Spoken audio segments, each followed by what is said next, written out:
With computer audio. ठीक है, start video अभी बाद में करते हैं, सिक्योरिटी इसको करके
ठीक है। अब देखिए यहाँ से इसको कर दिया मिनिमाइज, यहाँ आए, ये गए ना, ये तो मैं कर दूँ वही जो वाला बटन स्टार्ट ब्रॉडकास्ट। अब मेरी स्क्रीन अभी आ गई,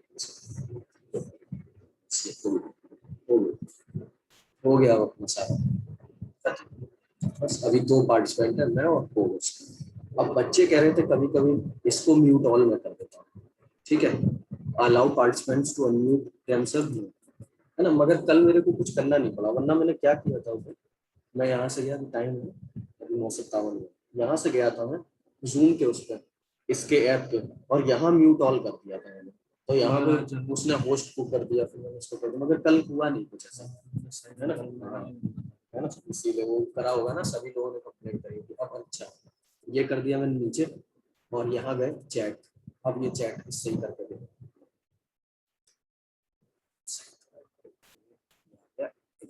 और इन्होंने अब इसको होस्ट ओनली बाय डिफॉल्ट कर ही दिया, होस्ट ओनली। पहले ये एवरीवन था, पहले दिन साला बच्चे लिखे जा रहे थे, मैंने ध्यान ही नहीं दिया, थोड़ी देर बाद उस दिन तो चल नहीं रहा था ना, ये हो गया। अब ये देखो लास्ट इतना, नहीं नहीं कोई सवाल ही नहीं,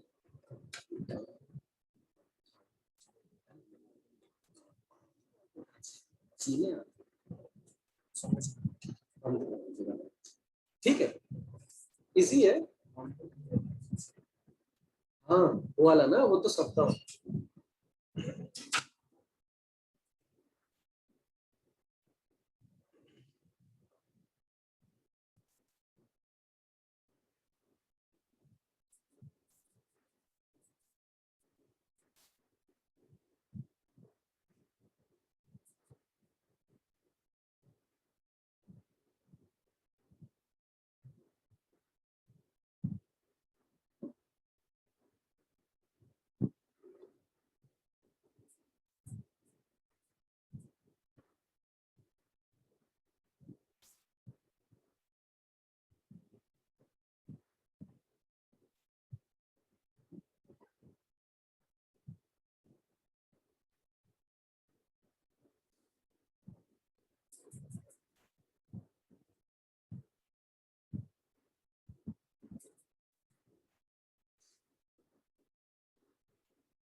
गुड मॉर्निंग बच्चों, मेरी आवाज आ रही है आपको?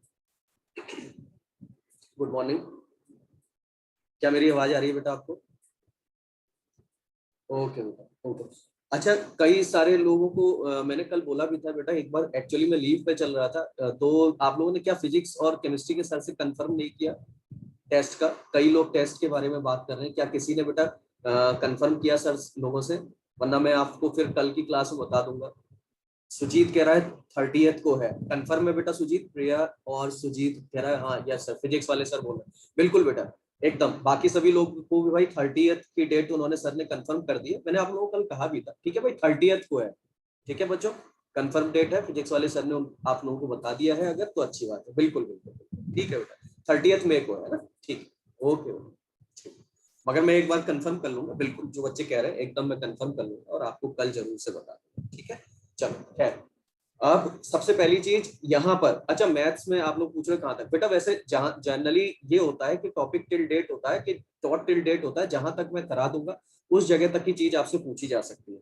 तो उस जगह तक मतलब आप कम से कम उतना जरूर प्रिपेयर करें उस क्लास के जस्ट प्रीवियस क्लास तक का, है ना? तो उसके लिए बेफिक्र रहें कि उसके आगे नहीं, उसके आगे नहीं आएगा, जहां तक की अपनी क्लास हुई है आपसे वहीं तक का बस पूछा जाएगा, है ना? और एफओएम बिल्कुल बिल्कुल बिल्कुल वो तो रहेगा ही बेटा, है ना? जहां तक होता जाएगा। नेक्स्ट टेस्ट में अगर हम लोग बात करें, जब तक स्पेसिफाई नहीं करते हैं किसी पर्टिकुलर टॉपिक को, तो उसके अलावा आपके पास क्वेश्चंस वहां तक के पूछे जाएंगे जो प्रीवियस चैप्टर भी है उसके भी आएंगे, ठीक है। चलो अभी मैं बात करता हूँ, कुछ बच्चे जो डू योर सेल्फ के क्वेश्चन बोल रहे हैं, आज की क्लास में मैं थोड़ा वेट भी कर रहा हूँ, सभी लोग आके ज्वाइन कर ले पहले, क्योंकि धीरे धीरे अभी भी लोग आ ही रहे हैं।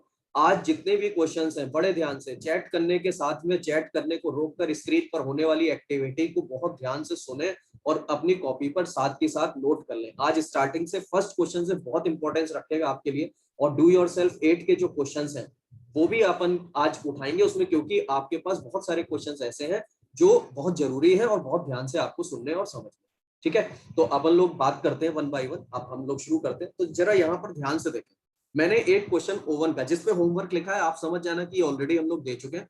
कल आप में से कई बच्चों ने ये ई सॉल्यूशन ऐप के थ्रू मेरे से पूछा, कई लोगों ने पूछा है क्वेश्चन, और उसमें उनको ये बात समझनी थी, मैंने कल भी बोला था। अब देखो, अब चैट रोक के सबसे पहले हर बात को ध्यान से, स्क्रीन पर होने वाली हर चीज को ध्यान से देखो और सुनो, और उसके बाद अपने दिमाग में बैठाने की कोशिश करो। मैंने कहा फर्स्ट क्वेश्चन से ही आज बहुत इंपॉर्टेंस रखेगी बात।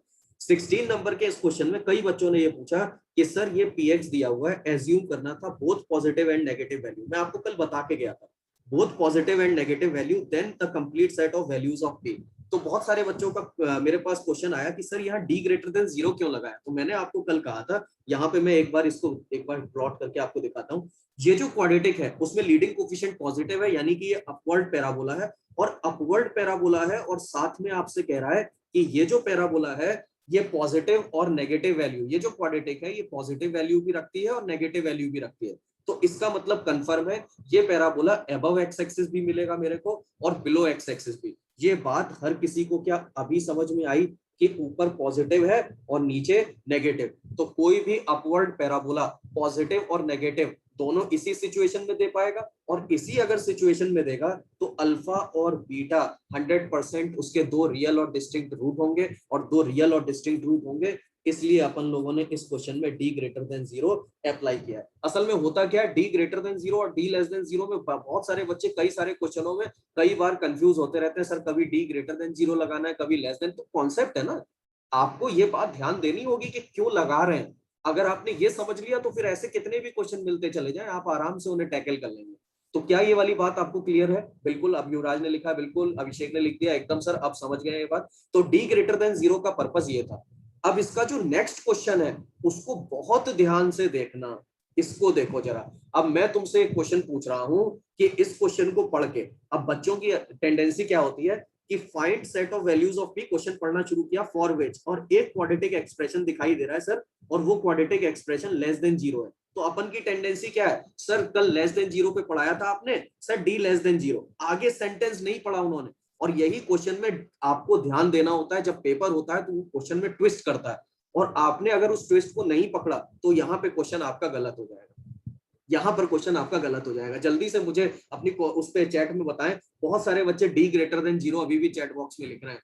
क्या डी ग्रेटर देन 0 होगा या डी लेस देन 0 होगा? मुझे सोच के जवाब दें। मैं आपको 30 सेकंड 40 सेकंड दे रहा हूं, सोच के बताओ इस क्वेश्चन के अकॉर्डिंग। और सेंटेंस आगे पढ़ लो पहले। For at least one real value of x, for at least one real value of x. कई सारे लोग डी इक्वल टू 0 भी दे रहे हैं, कुछ डी लेस देन 0 भी दे रहे हैं, और कुछ डी ग्रेटर देन 0 भी दे रहे हैं। तो मैं अब आपको कंफर्म कर देता हूं, मैंने फिर कहा, अगर आप इस बात को समझें तो ध्यान से देखो। यहां पर आपके पास लीडिंग कोफिशिएंट फिर से पॉजिटिव है, यानी अपने को ये बात तो समझ में आ गई कि ये पैराबोला अपवर्ड वाला होगा। मैंने यहाँ पर दो केस तुम्हारे सामने ऐसे ही बना दिए, ये दो बना दिए। अब एक में क्या करा, मैंने इसको अबव एक्स एक्सिस रखा, और एक में मैंने क्या करा, इसको ऐसे कट कर दिया, बिलो एक्स एक्सिस भी ले गया। कितने लोग ऐसे हैं जो इस क्वेश्चन की लैंग्वेज को पढ़ के वहां पेपर में कंफर्म हो जाएंगे कि इन दोनों डिजाइन में से कौन सा वाला ग्राफ सही होगा? ये फर्स्ट वन वाला सही होना चाहिए तुम लोगों के अकॉर्डिंग, या सेकंड वन वाला? जल्दी से सोच के जवाब दो। सेकंड। क्यों तुम लोगों ने समझ लिया सेकंड? सर इसलिए समझ लिया क्योंकि आपने कहा है कि ये एक्सप्रेशन, ये जो क्वाड्रेटिक एक्सप्रेशन है अपवर्ड वाला, ये नेगेटिव वैल्यू चाहता है, ये नेगेटिव वैल्यू चाहता है, मगर कब? At least one real value of X, कम से कम एक रियल वैल्यू ऑफ एक्स पर। तो भाई नेगेटिव लेके तो जाओ, ये तो हमेशा पॉजिटिव ही पॉजिटिव दिखा रहे हो। अबव एक्स एक्सिस है तो ये तो प्लॉटिंग हो ही नहीं सकती, यानी ये मेरा इनकरेक्ट है। मेरा करेक्ट कौन सा वाला होगा? ये वाला होगा, क्योंकि इसमें कम से कम किसी एक वैल्यू पर तो ये नेगेटिव जा रहा है ना। अब कम से कम है तो अब एक बार नीचे गया तो भैया कोई भी बच्चा ऐसा तो नहीं जो क्वाड्रेटिक को कहेगा सर यहां से आया क्वाड्रेटिक और इसके बाद यहीं से वापस लौट गया। अरे भाई क्वाड्रेटिक है, और अगर वो एक बार मूव कर गया नीचे की तरफ तो कंफर्म है दूसरी बार कट करके जाएगा। अगर ये बात समझ गए हो तो चैट बॉक्स में यस लिखो। क्या ये वाली बात समझ में आई तुम लोगों को? समझ गए बच्चे? अब देखो यहाँ पर क्वेश्चन में कितना अच्छा ट्विस्ट किया उसने। ये क्वेश्चन दिया और मैक्सिमम बच्चा क्या लगा के आ जाता, डी लेस देन 0, और बाद में आके देखता कि सर ये तो मेरा गलत हो गया। जबकि लगाना क्या था इस क्वेश्चन में? D greater than 0, because both roots are real and distinct. क्या अभी ये क्वेश्चन हो जाएगा? इसके आगे तो मुझे करने की जरूरत नहीं है, डी ग्रेटर देन 0 आप लोग लगा दोगे। एक लाइन में जरूर लिख देता हूं, बी स्क्वायर माइनस 4a और c is greater than 0। Clear है भाई? ये बात क्लियर है? ये चीज समझ गए हो? और बेटा देखो बहुत सारे लोग तो क्लियर लिखते हैं और कई लोग हर क्वेश्चन के लिए कहते हैं सर रिपीट करो। मैं ऑलरेडी 2 से 3-4 बार इस बात को बोल रहा हूं, बहुत ध्यान से मैनिपुलेट करें, एक ही बार में चीज को समझे। मैं तो 2-2 3-3 बार रिपीट कर रहा हूं, अगर उसके बाद भी रिपीटिशन की जरूरत पड़ेगी तो फिर आपके पास टाइम भी ज्यादा लग जाएगा और हमारे पास समय भी नहीं होगा उतना। तो बहुत ध्यान से मैं एक बार फिर कर दे रहा हूं, मगर कोशिश करें एक बार में चीज को समझे, ज्यादा से ज्यादा 2 बार, है ना? फिर सुने, यहाँ पर आपको लेस देन 0 दिया था उसने, मगर आप लोग क्यों इसमें ध्यान देने की जरूरत थी? क्योंकि जैसे ये एक्सप्रेशन आया तो ये यहाँ पर लीडिंग कोफिशिएंट पॉजिटिव था, तो अपने अपवर्ड ग्राफ बनेंगे। ठीक है भाई। अब अपवर्ड ग्राफ में अगर आपने उसको अबव एक्स एक्सिस रख दिया तो इसके घर में तो सारे लोग पॉजिटिव है, यहाँ तो कोई भी नेगेटिव बंदा आ ही नहीं रहा। तो मेरे को क्या करना जरूरी था? मेरे को एक्स एक्सिस से कट करना जरूरी था। यहाँ क्या लिखा है? At least one real value of x. मान लो मैं ग्राफ को यहाँ पर एक रियल वैल्यू के लिए नेगेटिव पे लाया, तो भाई एक बार अगर ग्राफ ने नीचे कट ले लिया तो 100% है क्वाड्रेटिक का इक्वेशन है भाई, अपवर्ड क्वाड्रेटिक है, तो वो घूम के जरूर जाएगा, और घूम के जरूर जाएगा तो उसके दोनों डिस्टिंक्ट रियल रूट होंगे ही होंगे। और इस समय आपकी कंडीशन क्या लग जाएगी? D greater than 0। और मेरे ख्याल से ये इनइक्वालिटी सॉल्व करना हम प्रीवियस 2 क्लास से बड़े आराम से देख रहे हैं, तो आप आराम से यहाँ से पी को सॉल्व करेंगे और आंसर मैंने यहाँ मेंशन कर दिया। क्या क्लियर है बात? कोई कह रहा है स्क्रीन विजिबल नहीं है, कैसे भाई? बाकी बच्चे भी तो लिखते, अपनी तरफ से बेटा तुम लोग चेक करो, है ना? चलो फिलहाल ये बात भी आप लोग समझ गए। अब यहाँ से फिर से मैंने ध्यान से आपको देखना है और उस चीज को ध्यान देना है कि यहाँ पर अब क्वेश्चन कैसे है। आज मैंने फिर कहा आज की क्लास के आने वाला हर एक क्वेश्चन तुम्हारे लिए बहुत इंपॉर्टेंट है, तुम्हारे शीट के बहुत सारे क्वेश्चन हो जाएंगे, मगर हर बात को ध्यान से समझ लेना, है ना? और शीट के भी, और इवन क्वेश्चंस जो आपसे पूछे जाते हैं कंपटीशन लेवल पर ट्विस्ट करता है, उसको मैंने एक एक करके आपको कोशिश करिए क्या क्या करना होगा वहां पर, आपको ध्यान से ऑब्जर्व करना। चलो अब इधर देखते हैं। यहाँ आपसे अगला क्वेश्चन कह रहा है कि find the range of this expression. अब बात आती सर ये रेंज क्या? तो आपने कल क्वाड्रेटिक का ग्राफ देखा था कुछ इस तरीके का, मान लो मैं तुम्हें एक बार हल्का सा ध्यान दिलाऊं, तो ऐसा कुछ देखा था, और इस ग्राफ को देखा था, और साइमल्टेनियसली इस ग्राफ को देखा था।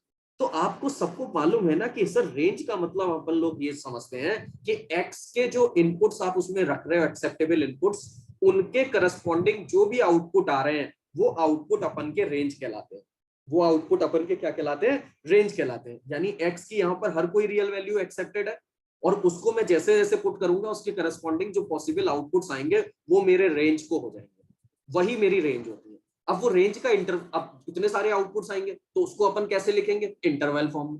कई बच्चों ने आंसर देना शुरू कर दिया, बिल्कुल पॉसिबल वैल्यूज ऑफ y है एकदम एग्जैक्टली, और उनको अपन इंटरवल में मेंशन करेंगे। अब अगर इंटरवल में मेंशन करेंगे तो सबसे पहली चीज यहाँ पर ध्यान से देखो, इसकी रेंज अगर मुझे बतानी है तो आपको ये बात ध्यान देनी होगी कि कल सर आपने कहा था कि अगर कोई भी क्वाड्रेटिक है ax square plus bx plus c, है ना, y equals to ax square plus bx plus c, जहां पर आप मेरे को अगर ये कह दें कि x अगर रियल को बिलोंग कर रहा है, पूरे x में हम हर एक रियल वैल्यू को पुट अप कर सकते हैं, तो रेंज आपने कल कहा था कि जो मिनिमम, अगर हम वर्टेक्स की बात करें तो मैं एक बार यहाँ पर मेंशन कर दे रहा हूँ, -b/2a और -d/4a, हम दोनों जगह पर ही मेंशन करेंगे।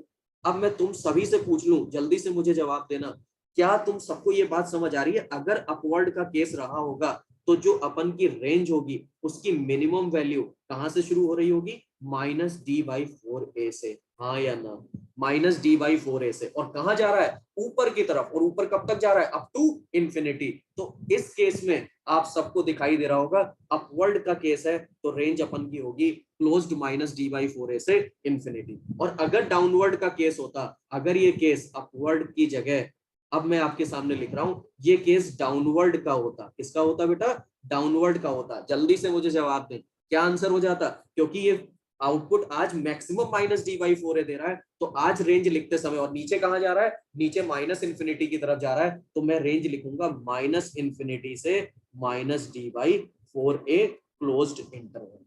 क्या ये बात क्लियर है? अब आप में से बिल्कुल कई लोग ये बात लिख भी चुके हैं और कई लोग ये बात समझ भी गए कि अगर ये क्वेश्चन आ गया हमारे पास तो अपने पास सर ये तरीका था कि x² -2x+3 आपने हमको दिया था y इक्वल्स टू, और x बिलोंग्स टू r के लिए आपने हमसे रेंज पूछी, तो मैं आंसर दे दूंगा -dy, क्योंकि अपवर्ड क्वाड्रेटिक है ये, तो मैं रेंज आपको बता दूंगा कि सर ये रेंज आ जाएगी इसकी -d/4a से इंफिनिटी। क्या आ जाएगी, -d/4a से इंफिनिटी। वैल्यू भी निकाल देते हैं, वैल्यू निकालेंगे तो कितना हो जाएगा भाई, ये b² यानी कि 2² -4 × 1 × 3 अपॉन 4 × 1 टू इंफिनिटी, और ये वैल्यू आपकी कितनी हो गई है भाई, 4 -12 -8/4 -2, और बाहर माइनस है तो 2 से इंफिनिटी, एग्जैक्टली जो आंसर आप लोग दे रहे थे। ठीक है, अब बिल्कुल अभी आ रहे हैं बेटा, देखो तुम लोग क्या करते हो, तुम लोग टाइप करने में वेस्ट करते हो समय। स्क्रीन पर देखो, कुछ बच्चे लिख रहे हैं सर रेस्ट्रिक्शन होता डोमेन पर, तो मतलब एक्स पर, तो क्या करेंगे? अभी ये देखो स्क्रीन पर आया, अभी अभी आ रहा हूं ना मैं उस पर।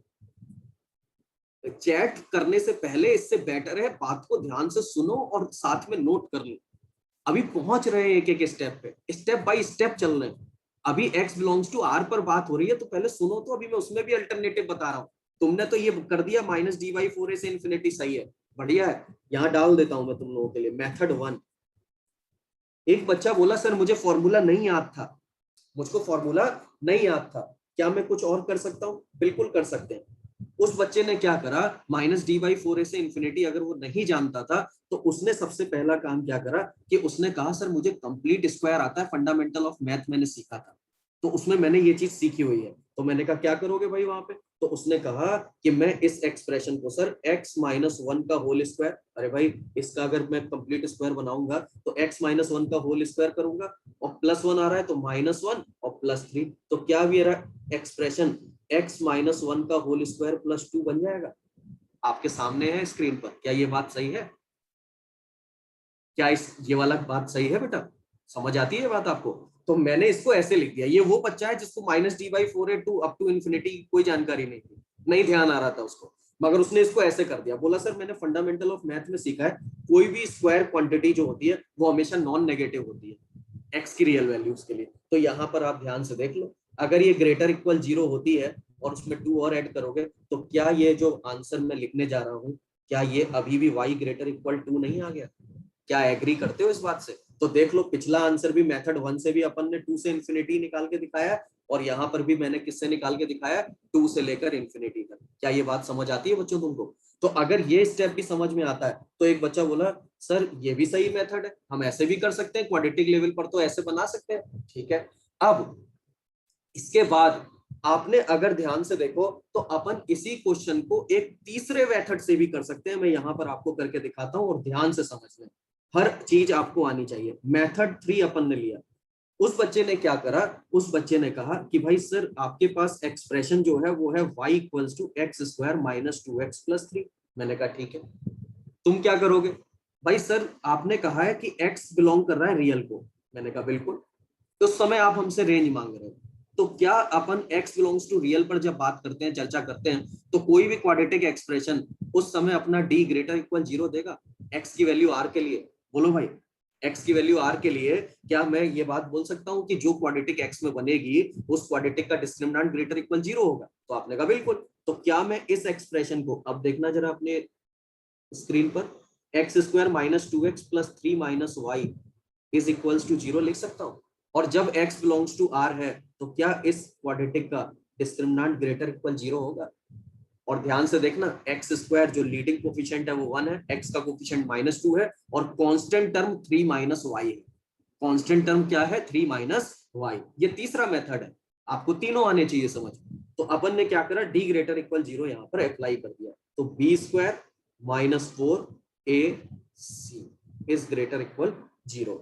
4 minus 4 into 3 minus y greater equal 0। 4 से मैंने इसको डिवाइड कर दिया है ना पूरे इक्वेशन को, ये हो गया बी स्क्वायर माइनस 4ac, और यहाँ पर आपके पास क्या आ गया, 4 से डिवाइड कर दिया तो 1 माइनस 3 माइनस वाई, कुछ ऐसा आ गया है ना भाई। और इसको जब मैंने ओपन किया तो ये 1 minus 3 plus y is greater equal to, तो वाई माइनस 2, सॉरी ये 0 है, और यहाँ पर जब इसको भेजोगे तो y इज ग्रेटर इक्वल 2। तो क्या आपको ये थर्ड मेथड भी बात समझ में आई? बोलो बच्चे, क्या ये वाली मेथड समझ आई? मेथड 1 फिर से भाई, मेथड 1 में तो अपन ने कुछ किया ही नहीं। मेथड 1 में तो सीधे सीधे जो कल अपन बात कर चुके हैं वही बात मैंने रिपीट करी है। और मैंने फिर कहा, बातों को डेली ध्यान से सुने और समझें, क्योंकि हर बार इतना टाइम नहीं होगा कि मैं लौट के मेथड 1 को दोबारा आपके पास रिपीट करूं। ध्यान से बेटा समझते चले एक ही स्टेप को। यहाँ पर कोई भी क्वाड्रेटिक एक्सप्रेशन अपन ने कल डिस्कस किया था, तो मैंने आपको कहा था कि वो क्वाड्रेटिक एक्सप्रेशन का वर्टेक्स आप देख लो, और वर्टेक्स आपने जब देख लिया तो उसमें y की मिनिमम वैल्यू कहां से स्टार्ट हो रही है? अगर अपवर्ड पैराबोला है माइनस d/4 है, कहां तक जा रही है? Up to infinity. सेम ऐसे ही अगर डाउनवर्ड पैराबोला होता तो नीचे कहां आ रहा है? Minus infinity. मैक्सिमम कहां जा रही है? माइनस d/4 है। तो मेथड 1 तो बिल्कुल ही बेसिक है कि इसमें आपने फॉर्मूला ध्यान रखा, और x बिलोंग्स टू r के लिए जैसे ही अपन का क्वेश्चन आया तो आपने तुरंत वहां पर फॉर्मूला हाईलाइट किया रेंज का, क्योंकि अपवर्ड पैराबोला है तो उस पर माइनस d/4 से इन्फिनिटी लगा दिया। मेथड 2 में मैंने क्या करा, केवल उसे कंप्लीट स्क्वायरिंग कर दी और उसके अकॉर्डिंग कर दिया। मेथड थर्ड बच्चे कह रहे हैं एक बार फिर से, तो फिर से देख लो भाई। मैंने उस क्वाड्रेटिक को इक्वल्स टू y लिया, यहाँ पर x बिलोंग कर रहा था r को, x बिलोंग कर रहा है r को, तो आपको मालूम है कि x में जब भी क्वाड्रेटिक बनेगी, ये क्वाड्रेटिक ही है x की, ये क्या है आपके पास? क्वाड्रेटिक। और आपको x की रियल वैल्यूज अगर लेनी है तो आपको मालूम है कि रियल वैल्यूज के करस्पॉन्डिंग डिस्क्रिमिनेंट क्या सीखा है हमने पहली क्लास से? d greater equal 0। यानी ऐसे क्वाड्रेटिक का डिस्क्रिमिनेंट क्या होना चाहिए? Must be greater than equals to 0। वो मैंने सिंपल यहाँ पर अप्लाई कर दिया। अप्लाई किया तो ये बी स्क्वायर हो गया, ये 4, ये a, और यहाँ पर c की वैल्यू 3 माइनस वाई। और इसके बाद मैंने इसको सिंप्लीफाई कर दिया तो यहाँ से भी मुझे क्या मिल गया? y is greater equal 2। ठीक है भाई। और ये 3 माइनस वाई जो लोग पूछ रहे हैं, मैंने अभी बोला, देख लो फिर से, ax square plus bx plus c बराबर 0। तो x में वेरिएबल है इस समय, x की क्वाड्रेटिक फॉर्म करी है, तो उसके अलावा जो भी दिखाई देगा वो कांस्टेंट है। तो यहाँ पर 3 माइनस वाई क्या है बेटा? कांस्टेंट। तो बी स्क्वायर माइनस 4ac ये लगाया मैंने। मेरे ख्याल से अभी आप समझ गए हैं। ठीक है। अब ये कुछ बच्चे ये भी पूछ रहे हैं कि ये 0 क्यों लिखा है, तो फंडामेंटल ऑफ मैथ अच्छे से रिवाइज कर लें, क्योंकि टेस्ट भी आने वाला है अगर 30th को है। तो अगर ये छोटी सी स्टेप आप फिर से पूछ रहे हैं तो मैं रिपीट तो करे दे रहा हूं, मगर रिवाइज जरूर कर लें पहला चैप्टर। x माइनस 1 का स्क्वायर, स्क्वायर क्वांटिटी हमेशा नॉन नेगेटिव होती है आपकी, यानी कि 0 हो सकती है उसकी वैल्यू, और पॉजिटिव। तो ये क्वांटिटी हमेशा क्या होगी? ग्रेटर इक्वल 0 होगी। और उसमें कितना ऐड कर दिया? +2। ठीक है।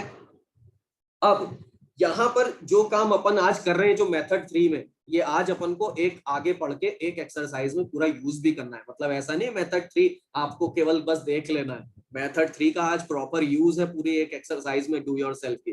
तो आज आप उसको समझेंगे। मैं आगे बढ़ता हूं। ये तो एक छोटा क्वेश्चन उठाया।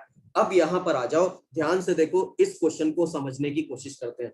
प्रीवियस क्वेश्चन जैसा ही लग रहा है सर, उसका पहला पार्ट तो मेरे को बताने की जरूरत भी नहीं है, मगर अपन अब इस क्वेश्चन को ग्राफ से भी देखेंगे। किससे देखेंगे? ग्राफ से भी देखेंगे। और मगर यहाँ पर एक खास बात तुम लोगों को दिखाई दे रही होगी, एक बार x बिलोंग्स टू r है, मगर एक बार उसने रेस्ट्रिक्शन लगा दिया तो x बिलोंग्स टू 0 to 3 है, और एक बार उसने रेस्ट्रिक्शन लगा दिया x बिलोंग्स टू -2 से 0 है। सर ऐसे केस में अपन लोग क्या करेंगे? तो सबसे पहला काम आप क्या करेंगे, यहाँ पर ध्यान से सुने और समझें। सबसे पहले मान लो ये क्वाड्रेटिक अपन के पास थी और मुझे फर्स्ट क्वेश्चन कंप्लीट करना है, तो फर्स्ट क्वेश्चन तो मैं ऐसे ही कर दूंगा। कैसे sir? x belongs to r के लिए बात कर रहे हो और आप मेरे से रेंज मांग रहे हो और अपवर्ड पैराबोला है, तो सर मैं फिर से रेंज की वैल्यू जो आपको बताने वाला हूँ वो बताने वाला हूँ -d/4a से इंफिनिटी, और मैं आंसर निकाल दूँ। बिल्कुल बढ़िया, सही है, कोई टेंशन नहीं। मगर आज मैं कह रहा हूं आपसे कि इसको जरा ग्राफ भी एक बार प्लॉट करते हैं। तो x स्क्वायर -3x-4, सर अपन को ग्राफ तो बनाना नहीं आता। नहीं, देखो मैं सिखाता हूँ। सबसे पहले इसको आप क्या करो, फैक्टराइज कर दो, अगर इसके फैक्टर हो सकते हैं तो। इसके फैक्टर हो जाएंगे x+1 और x-4, बिल्कुल है ना, x+1 और x-4। अगर ये इसके फैक्टर है तो बेटा ये इसके रूट्स है ना, और रूट्स है तो x बराबर -1 पर y 0 आएगा और x इक्वल्स टू 4 पर भी y 0 आएगा।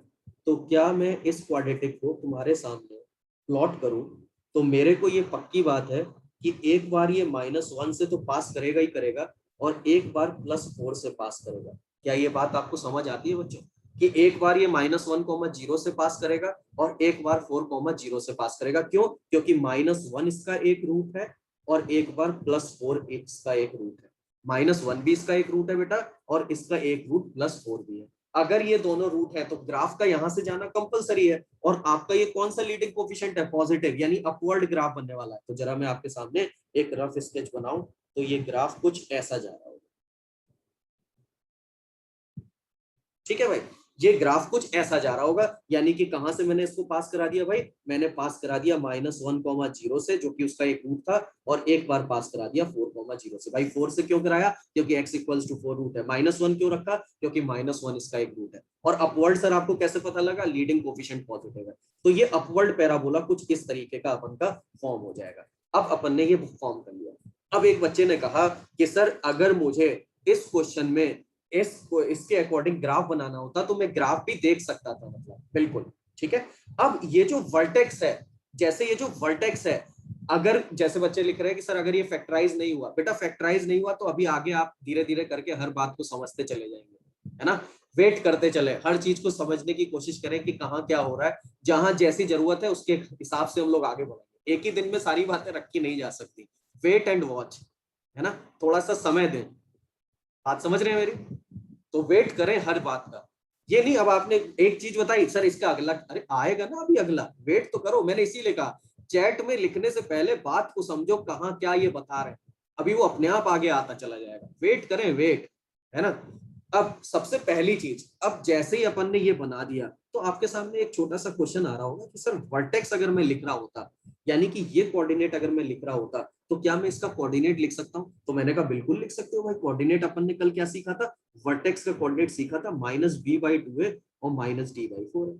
तो अगर मैं इसका वर्टेक्स तुम्हारे सामने निकालूं तो ये कितना आ जाएगा? -3/2 और -d/4a को अगर मैं इवेल्युएट कर देता हूं यहाँ पर, तो ये हो जाएगा b² माइनस का, यहाँ लिखे दे रहा हूँ, b² यानी कि 9 -4 × 1 × -4 डिवाइडेड बाई 4 × 1, है ना। यानी कि ये कुछ आ जाएगा, यानी वर्टेक्स अपन आ रहा है 3/2 और यहां से ये हो जाएगा आपका 4 4 16 25 -25/4 -25/4। तो देख लो, अब तुम्हारे पास जैसे ही वर्टेक्स आया तो तुम्हारा पहला आंसर तो मैंने भाई निपटा दिया। तुमने कहा कैसे सर हो गया? देखो जरा ध्यान से, अपन यही कह रहे थे ना कि अगर कोई भी अपवर्ड पैराबोला होता है, अगर कोई भी अपवर्ड पैराबोला होता है तो उसका जो वर्टेक्स है उसी से तो वो स्टार्ट हो रहा होगा, और वहां से स्टार्ट हो रहा होगा। तो y की मिनिमम वैल्यू इस समय कितनी दिखाई दे रही है बेटा आप सबको? -25/4, जो कि इसके वर्टेक्स का y कोऑर्डिनेट है।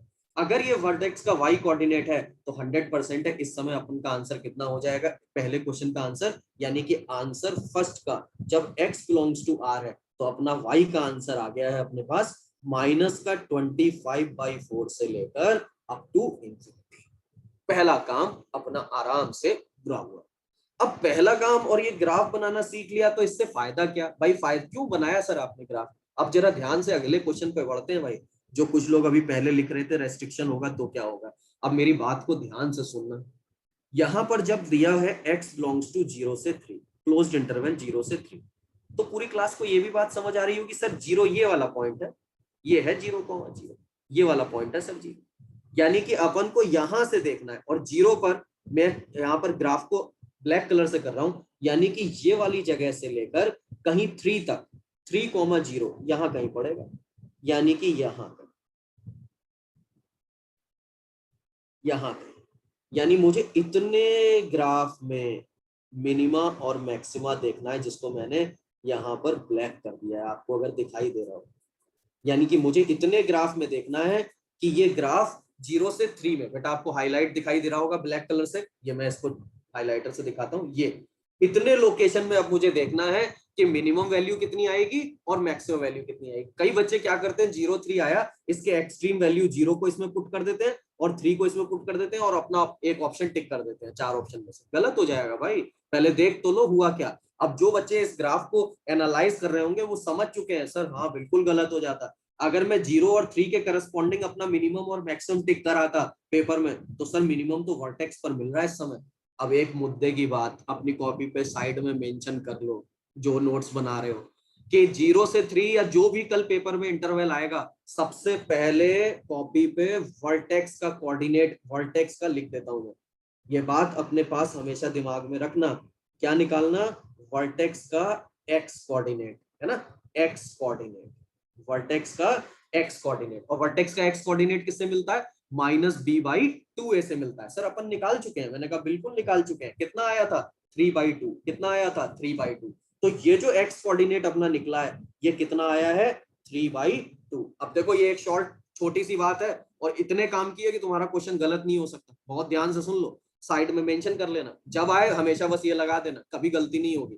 वर्टेक्स का एक्स कोऑर्डिनेट निकाला, और वर्टेक्स का एक्स कोऑर्डिनेट अगर उस इंटरवल में लाई कर रहा है, अगर उस इंटरवल में लाई कर रहा है, तो बोलो भैया हो गया तुम्हारा काम आसान। और यहां पर y की मिनिमम वैल्यू हमेशा उस वर्टेक्स पर आएगी, मगर शर्त क्या है, कॉपी पे नोट कर लो मैं जो बोल रहा हूं, ये पॉइंट इसके अंदर लाई कर रहा है, ये बात तभी एप्लीकेबल होगी। लाई नहीं करेगा तो तीसरा क्वेश्चन मैंने यहाँ रखा हुआ है।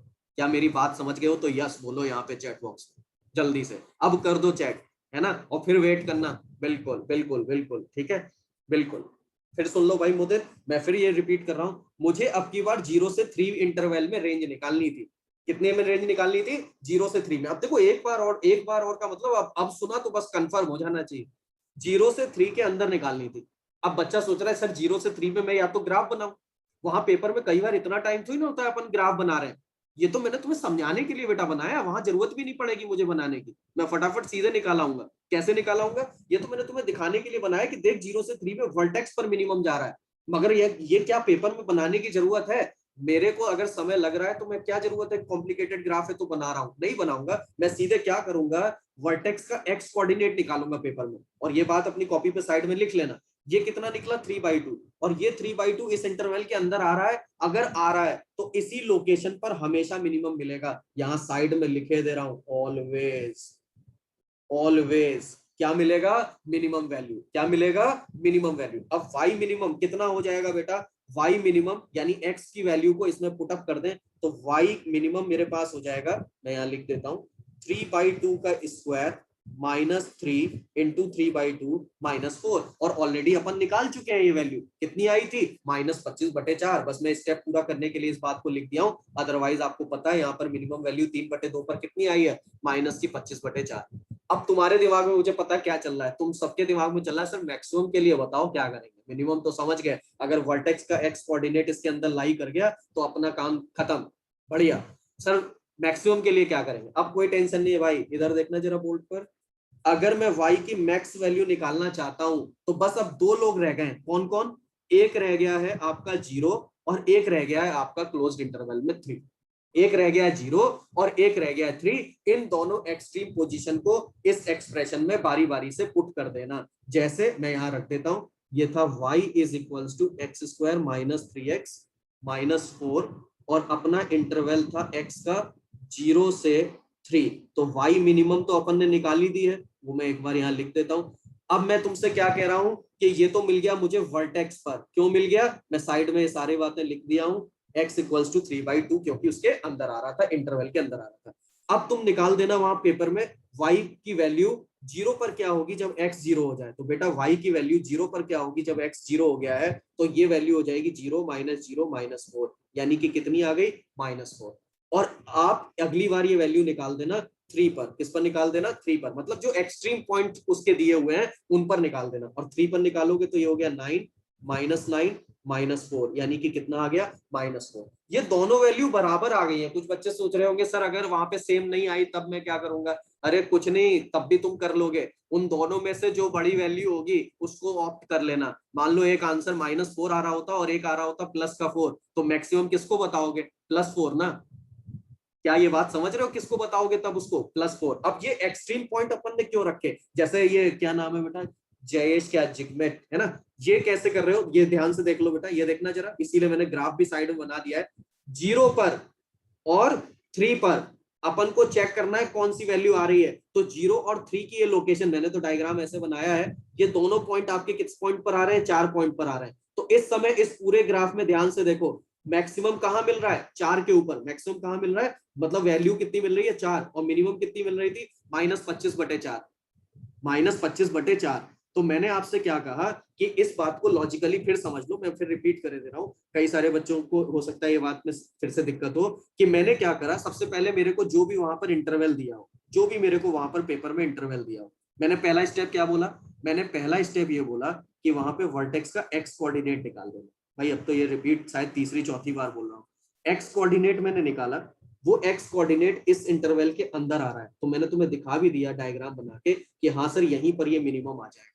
तो मैंने मिनिमम दिखाने के लिए तुम्हें ग्राफ बना दिया था, अदरवाइज तुम्हारे लिए कंफर्म बात है, यहाँ मैंने ऑलवेज डाल दिया कि ये हमेशा वैलिड है, तो हमेशा आपको y की मिनिमम वैल्यू मिल जाएगी।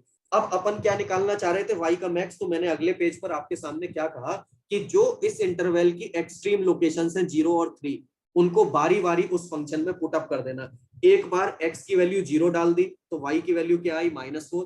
एक बार 3 डाल दी तो वैल्यू आई -4। भाई जो लोग लिख रहे हैं सर समझ गए हैं बेटा, काफी बच्चे जो उनको नहीं आई है बात, बस मैं उन 3-4 लोगों ने लिखा है तो एक बार एक्सप्लेन कर दे रहा हूँ दोबारा, मगर मुझे पता है बाकी लोग समझ गए तो अच्छी बात है, बस एक बार रिपीट कर दिया ये। तो मैंने एक बार इसमें 0 डाल दिया बेटा, एक बार इसमें 3 पुट अप कर दिया, तो ये जो वैल्यू आ रही है ये मेरे पास बेटा कितनी आ रही है, -4 के बराबर। तो मैंने यहाँ पे तुम्हें एक बात भी कर दी, क्या बात कर दी, कि अगर ये -4 और +4 या +5 या -9 आ रहा होता तो उसमें जो वैल्यू बड़ी होती, जो वैल्यू बड़ी होती मैं उसको कंसीडर कर लूंगा। क्लियर है बात भाई। तो मैंने यहां पर अब की बार तुरंत तुम्हारे सामने कहा कि भाई अब फाइनल आंसर y का दे दो। तो मिनिमम वैल्यू अपन की किस पे आई थी, वर्टेक्स पे, कितनी आई थी, -25/4, और मैक्सिमम वैल्यू ये दोनों तो सेम आ गई हैं, इसलिए कोई टेंशन नहीं है, कितनी हो गई, -4। अब अपना आंसर मैच कर लो, क्या ये आ रहा है, बिल्कुल आ रहा है। अब तुम्हारे दिमाग में क्या चल रहा है मैं जान रहा हूं कि सर वर्टेक्स अंदर नहीं आता तो फिर क्या होगा। बिल्कुल, ये देखो मैंने तुम्हारे लिए तीसरा क्वेश्चन यहाँ पर पुट अप किया है, -2 से लेकर 0। अब की बार अगर मैं वर्टेक्स निकालता हूँ 3/2, तो भाई इतने तो तुम लोग अब समझदार हो, 3/2 क्या इसके अंदर आएगा, नहीं आएगा ना। 3/2 क्या इसके अंदर आएगा, तो 3/2 इसके अंदर नहीं आएगा। अब जब 3/2 इसके अंदर नहीं आएगा तो अपन को क्या काम करना होगा, अगर 3/2 इसके अंदर नहीं आए तो अब पहले मैं ग्राफ से समझा दूं इस बात को, इधर देखना जरा बोर्ड पर। अगर मैं इसमें -2 की लोकेशन देखूं तो -2 बेटा यहीं कहीं आएगा, ग्राफिकल देखना इसको जरा, फील करो ग्राफिकल, ये पॉइंट आपका मैं यहां कर देता हूं, -2 यहां कहीं आएगा, ये रहा, इस पर यहां आ रही है वैल्यू, और 0, 0 कहां है अपना, यहां। यानी कि देखना मैंने इसको ब्लू कलर से डार्क कर रहा हूं, ये ब्लू कलर से, मैंने इसको ब्लू कलर से तुम लोगों के लिए डार्क कर दिया है। यानी आज मुझे इतने लोकेशन में देखना है कहां पर मैक्सिमा है और कहां पर मिनिमा है, ये ब्लू कलर के ग्राफ में आपसे मैं पूछ रहा हूं। मेरे ख्याल से जितने लोग बैठे हुए इतना तो तुम लोग सभी समझ गए होंगे कि अगर मैं यहाँ पर मैक्सिमम की बात कर रहा हूं तो हर किसी को दिखाई दे रहा होगा सर मैक्सिमम अटेन करेगा इस पॉइंट पर, हाँ या ना, बोलो भाई, बोलो बच्चे, क्या ये वाली बात सही है। और मिनिमम अटेन करेगा 0 पर, अगर ग्राफ बनाया होता तो। बिल्कुल यस लिख दिया सबने, मैंने देख लिया भाई, ठीक है बहुत बढ़िया, कई लोग तो अब समझ भी गए सर ये तो बहुत ही आसान है। अब इसके बाद अगर 3/2 लाई नहीं कर रहा था तो तुम्हारा काम बस इतना सा रह गया है कि इस एक्सप्रेशन में y equals to x square minus 3x minus 4 के अंदर, मैं इसको थोड़ा सा इधर शिफ्ट कर देता हूं, इसके अंदर बस अब मैं दो काम करने वाला हूं। एक बार x की वैल्यू सीधे सीधे -2 पुट अप करूंगा और उसके करस्पॉन्डिंग y निकाल दूंगा। तो -2 का स्क्वायर -3 -2 -4 कितना हो गया, ये 4 + 6 -4 यानी कि ये आ गया 6। और x की वैल्यू जब मैं ले लूंगा 0 तो ये आ जाएगा y इक्वल्स टू 0 -0 -4 यानी कि ये वैल्यू आ गई -4, यानी कि ये इसकी मिनिमम वैल्यू है और ये इसकी मैक्सिमम वैल्यू है। तो इस समय मैं रेंज इसकी बता दूंगा -4 से लेकर 6 तक, और ये आपको यहाँ पर क्लियरली विजिबल हो रहा होगा कि -4 से लेकर 6 तक क्यों बताया। तो ये अपन ने क्या करा, दो बातें मैं रिपीट कर रहा हूं, बस वहां पर एक बार अपने दिमाग में देख लेना भाई प्रथमेश ने कितने % लिख दिया, 1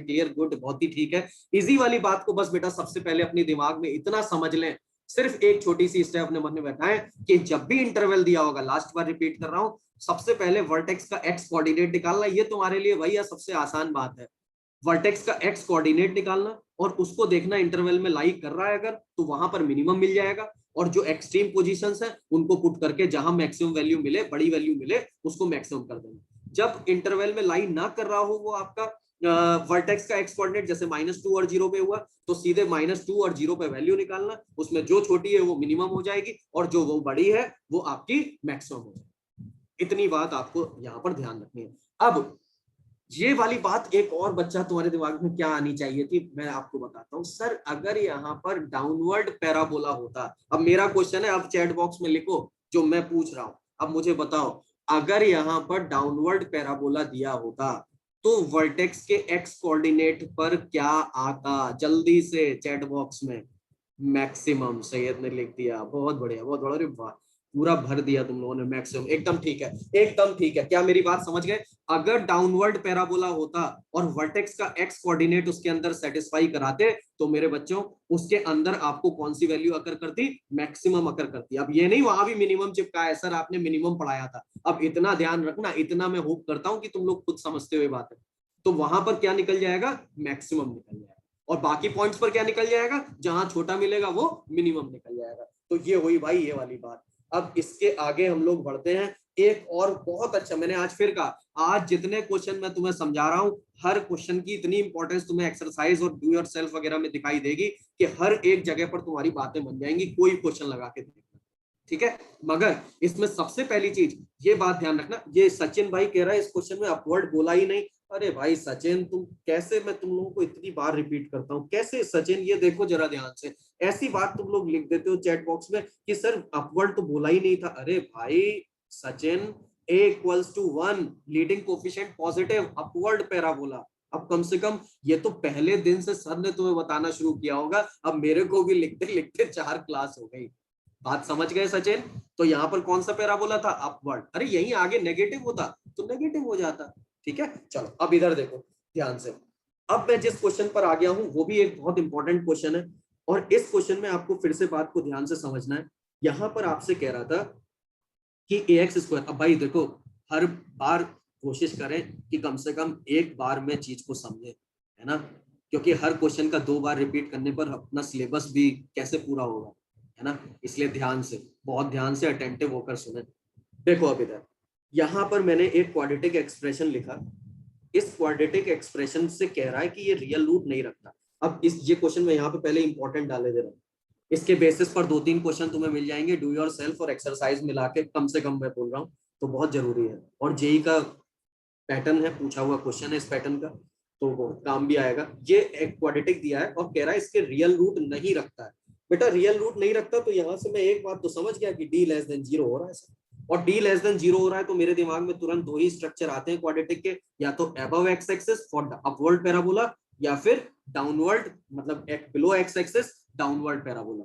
यानी d<0 के अपने पास केवल 2 ही केस हैं, एक अपवर्ड पैराबोला का अबव एक्स एक्सिस और डाउनवर्ड पैराबोला का बिलो एक्स एक्सिस। आपने कहा ठीक है, ठीक है, ये मैंने कर दिया।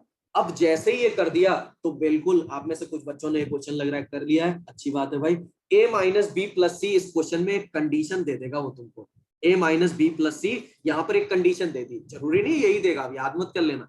कभी जब शीट से लगाओगे वहां लिखा होगा सी ग्रेटर देन जीरो, कभी शीट से क्वेश्चन करोगे लिखा होगा 4a plus 2b plus C is equals to greater than zero, और उसके बाद बाकी कोई भी क्वेश्चन के अपने साइन वाइन ऐसे कुछ पूछ लेगा। जैसे मैंने आपको ये कंडीशन दे दी और कहा भाई इसको दे के और बता दिया कि रियल रूट नहीं रखता, इनके साइन बताओ, तो कई बच्चों के चैट बॉक्स में अब तक आंसर आ गए हैं, मगर मैं एक बार इसको एक्सप्लेन कर दूं, ध्यान से देख लो।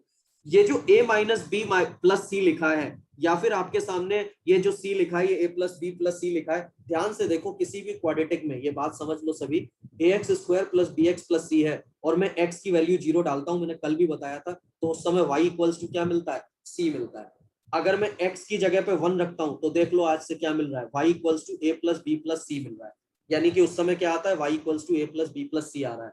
अगर मैं x की वैल्यू इस एक्सप्रेशन में -1 पुट कर दूं तो y इक्वल्स टू देखना जरा a into 1 square minus B plus C, यानी उस समय आ रहा है y equals to a minus B plus C. ऐसे ही तुम्हें समझा रहा हूँ, डिफरेंट डिफरेंट वैल्यूज को पहचानना सीखो कि कौन सी वैल्यू रख के ये पूछ रहे हैं हमसे। जैसे मैं x इक्वल्स टू 2 बोल दूं तुमसे, तो देखो जरा y equals to 4a plus 2b plus C आ रहा है, हाँ या ना। मेरा बताने का पर्पस शायद आप समझ गए होगे, अच्छा सर यानी कि ये जो कंडीशन अपन को क्वेश्चन में गिवन है, इस कंडीशन का मतलब सिंपल सा इतना है कि ये क्वेश्चन में हमें बता रहे हैं कि f ऑफ या y ऑफ या f ऑफ, भाई ये समझते हो ना आप सभी, मैं यहाँ पे मेंशन कर दूं कि y equals to F X, function of x होता है ना, y equals to function of x और वो है ax square plus bx plus c। तो इस समय अगर मैं तुम सभी से पूछूं कि ये एक्सप्रेशन क्या है, तो a माइनस बी प्लस सी कोई और नहीं है, f माइनस वन। क्या है भाई, f माइनस वन है। और f माइनस वन हमेशा कैसा दिया हुआ है इस क्वेश्चन के अकॉर्डिंग, क्या कंडीशन दी हुई है, कंडीशन दी है कि f माइनस वन आपका ग्रेटर देन जीरो है, ये गिवन है क्वेश्चन में।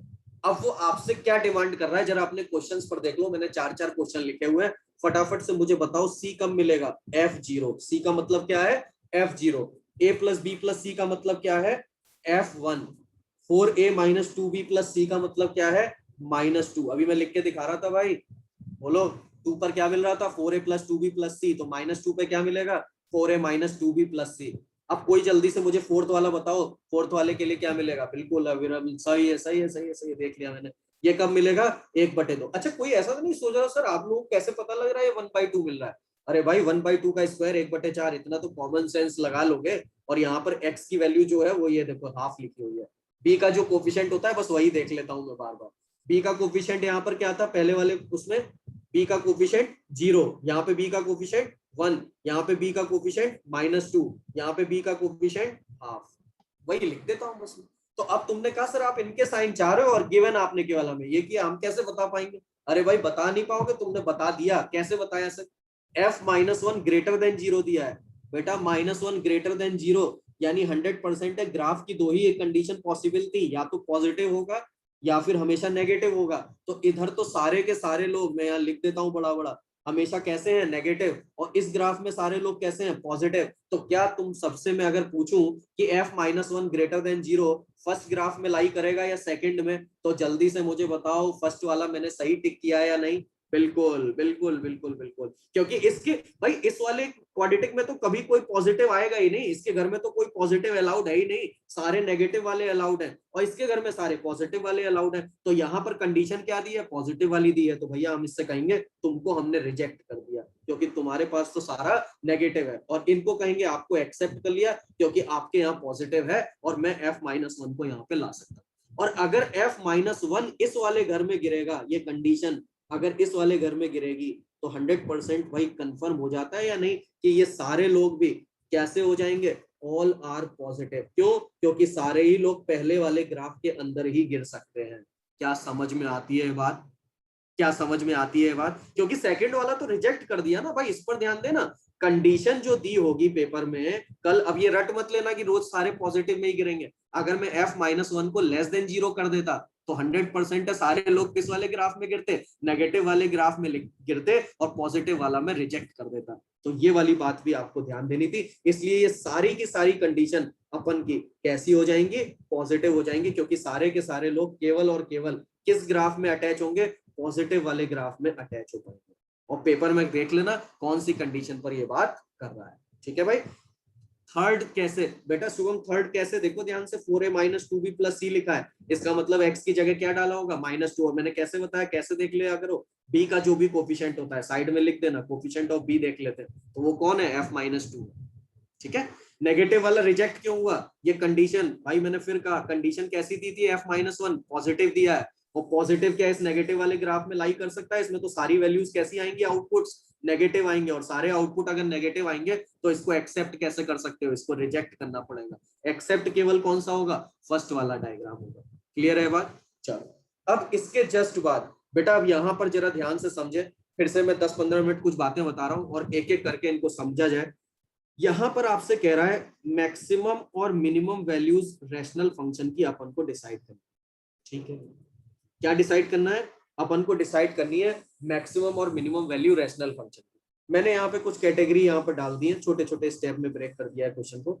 जैसे टाइप 1 मैंने तुम्हारे सामने कर दिया कि लीनियर अपॉन कांस्टेंट है, तो बेटा लीनियर एक्सप्रेशन तो आप समझते हो ना, जैसे किसी ने तुमसे मैक्सिमम और मिनिमम वैल्यू रैशनल फंक्शन की मांगी, तो रैशनल क्यों कह रहा हूँ ये तो समझ गए होगे, fx अपॉन gx के फॉर्मेट में आप सर क्वेश्चन देने वाले हो।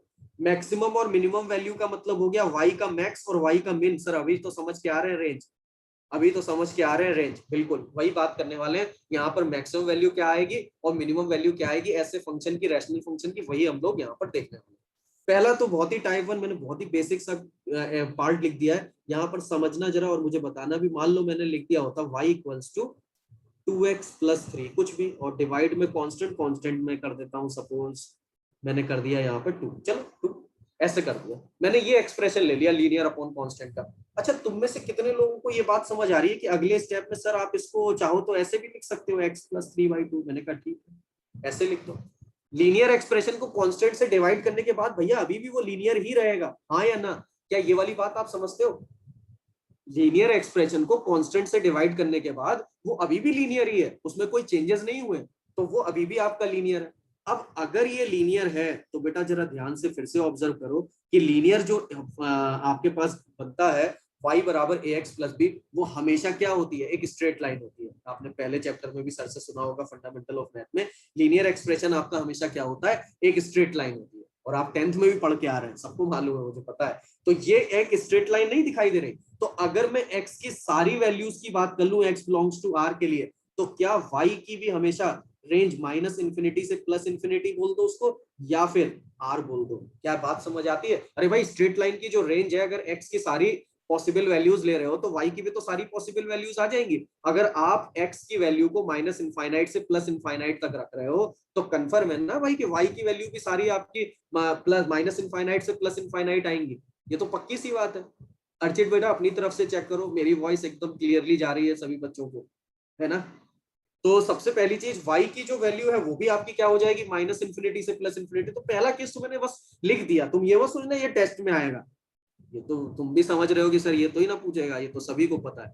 अब इस क्वेश्चन के बाद अपन बात करते हैं सेकंड क्वेश्चन की। अब यहां से भाई तुम्हारे काम का है, बहुत ध्यान से फिर से सुनो। अगर मैं यहाँ y equals to linear upon linear कर देता हूँ, मान लो मैंने सपोज कर दिया y equals to 2x plus 3 और नीचे कर दिया 3x प्लस 5, ऐसा कुछ एक्सप्रेशन लिख दिया। मैंने तुमसे कहा, और यहाँ पर देखो साइड में मेंशन भी हो रहा है विद नो कॉमन फैक्टर, है ना, यहाँ पे कोई कॉमन फैक्टर नहीं है कि दोनों एक दूसरे से कट के कांस्टेंट हो जाए, ऐसा मैंने एक्सप्रेशन नहीं दिया है आपको, ठीक है। अब यहाँ पे मैंने 2x प्लस 3 लिख दिया, यहाँ मैंने 3x प्लस 5 लिख दिया। मैंने कहा इसकी मिनिमम और मैक्सिमम वैल्यू बताओ, जैसे पिछले केस में तो आपने बता दिया मिनिमम -इंफिनिटी, मैक्सिमम +इंफिनिटी। अब इस केस में अगर मैं बात करूं तो आप कैसे सोचोगे, क्या सोचोगे, तो बेसिकली ये रेंज के ही रिगार्डिंग बात हो रही है। तो मैं यहाँ पर कैसे देखता हूँ इस चीज को कि x की कौन सी, जैसे मैं तुमसे एक छोटा सा क्वेश्चन पूछूं सभी बच्चों से, यहाँ पर इनपुट सारे लिए जा सकते हैं सिवाय एक इनपुट के, जो कि कौन सी वैल्यू होगी, जहां पे 3x प्लस 5 डिनोमिनेटर आपका 0 हो जाएगा, वहां पर x की वैल्यू आ जाएगी -5/3। और अगर मैंने -5/3 इस एक्सप्रेशन में पुट कर दी तो भैया हो जाएगा, ये टेंड करने लगेगा इंफिनिटी की तरफ, और जो कि आपकी एक्सेप्टेबल वैल्यू नहीं है। यानी कि डिनोमिनेटर कभी भी आपका 0 नहीं होना चाहिए, यानी कि x का कौन सा इनपुट नहीं लेना चाहिए था आपको क्वेश्चन करते समय, माइनस का 5/3 नहीं लेना चाहिए था। अगर आप -5/3 लोगे तो आपका ये क्वेश्चन गड़बड़ हो जाएगा। यानी कि डिनोमिनेटर को 0 होने से हमेशा रोका जाता है, ये फंडामेंटल ऑफ मैथ से आप सुनते आ रहे हैं, आज फिर आपने सुन लिया कि डिनोमिनेटर को सर 0 होने से रोक दो। अच्छा अब एक छोटे से क्वेश्चन का मुझे जवाब दो सभी लोग, अगर तुमने x की एक इनपुट को रोका है तो उसके करस्पॉन्डिंग आउटपुट भी तो रुका होगा, हाँ या ना? अगर आपने x के एक इनपुट को रोका है तो 100% कंफर्म है एक आउटपुट भी रुकेगा। तो बच्चे ने कहा हाँ बिल्कुल, सभी लोग लिख रहे हैं हाँ सर एकदम y एक नहीं आएगा। अब ध्यान से देखो उस y की वैल्यू में ला कैसे रहा हूं, पहले मैं तुम्हें तरीका बता रहा हूं क्या करते हैं ऐसे केस में। ऐसे केस में अपन पहले क्रॉस मल्टीप्लाई कर देते हैं। ये हो गया 3xy plus 5y is equals to 2x plus 3। यहां पर y की value in terms of x लिखी थी, अब मैं x की value in terms of y निकालूंगा, देखना। तो यहां से ये x आ गया है 3 minus 5y upon 3y minus 2। ठीक है भाई, मैंने ये लिख दिया। अब इसको लिखने के जस्ट बाद चाहो तो वो तुम्हारे ऊपर है कि इसको 5y माइनस 3 कर दिया और नीचे 2 माइनस 3y कर दिया, वो तुम्हारे ऊपर डिपेंड करेगा कि तुमने क्या लिखा। ऐसा लिख दिया। अब देखो कुछ लोगों के आंसर भी आने लगे। नहीं आशुतोष ध्यान से, मैंने डोमेन नहीं पूछा है, मैं ध्यान से देखो मैक्सिमम और मिनिमम वैल्यू पूछी है, तो y के रिगार्डिंग बात कर रहा हूँ आशुतोष। तो तुम्हें रेंज के रिगार्डिंग बताना है मेरे को। तो अब यहाँ पर जैसे ही बच्चे ने ये लिखा तो उसने ऑब्जर्व किया कि सर यहाँ से अब आपने क्रॉस मल्टीप्लाई करके लीनियर अपॉन लीनियर के केस में x की value in terms of y निकाल दी है। x की वैल्यू क्या निकाल दी है? इन टर्म्स ऑफ y निकाल दी है। और x की value in terms of y जब मैंने निकाली तो तुम्हारे स्क्रीन पर आ रही होगी 5y minus 3 upon 2 minus 3y।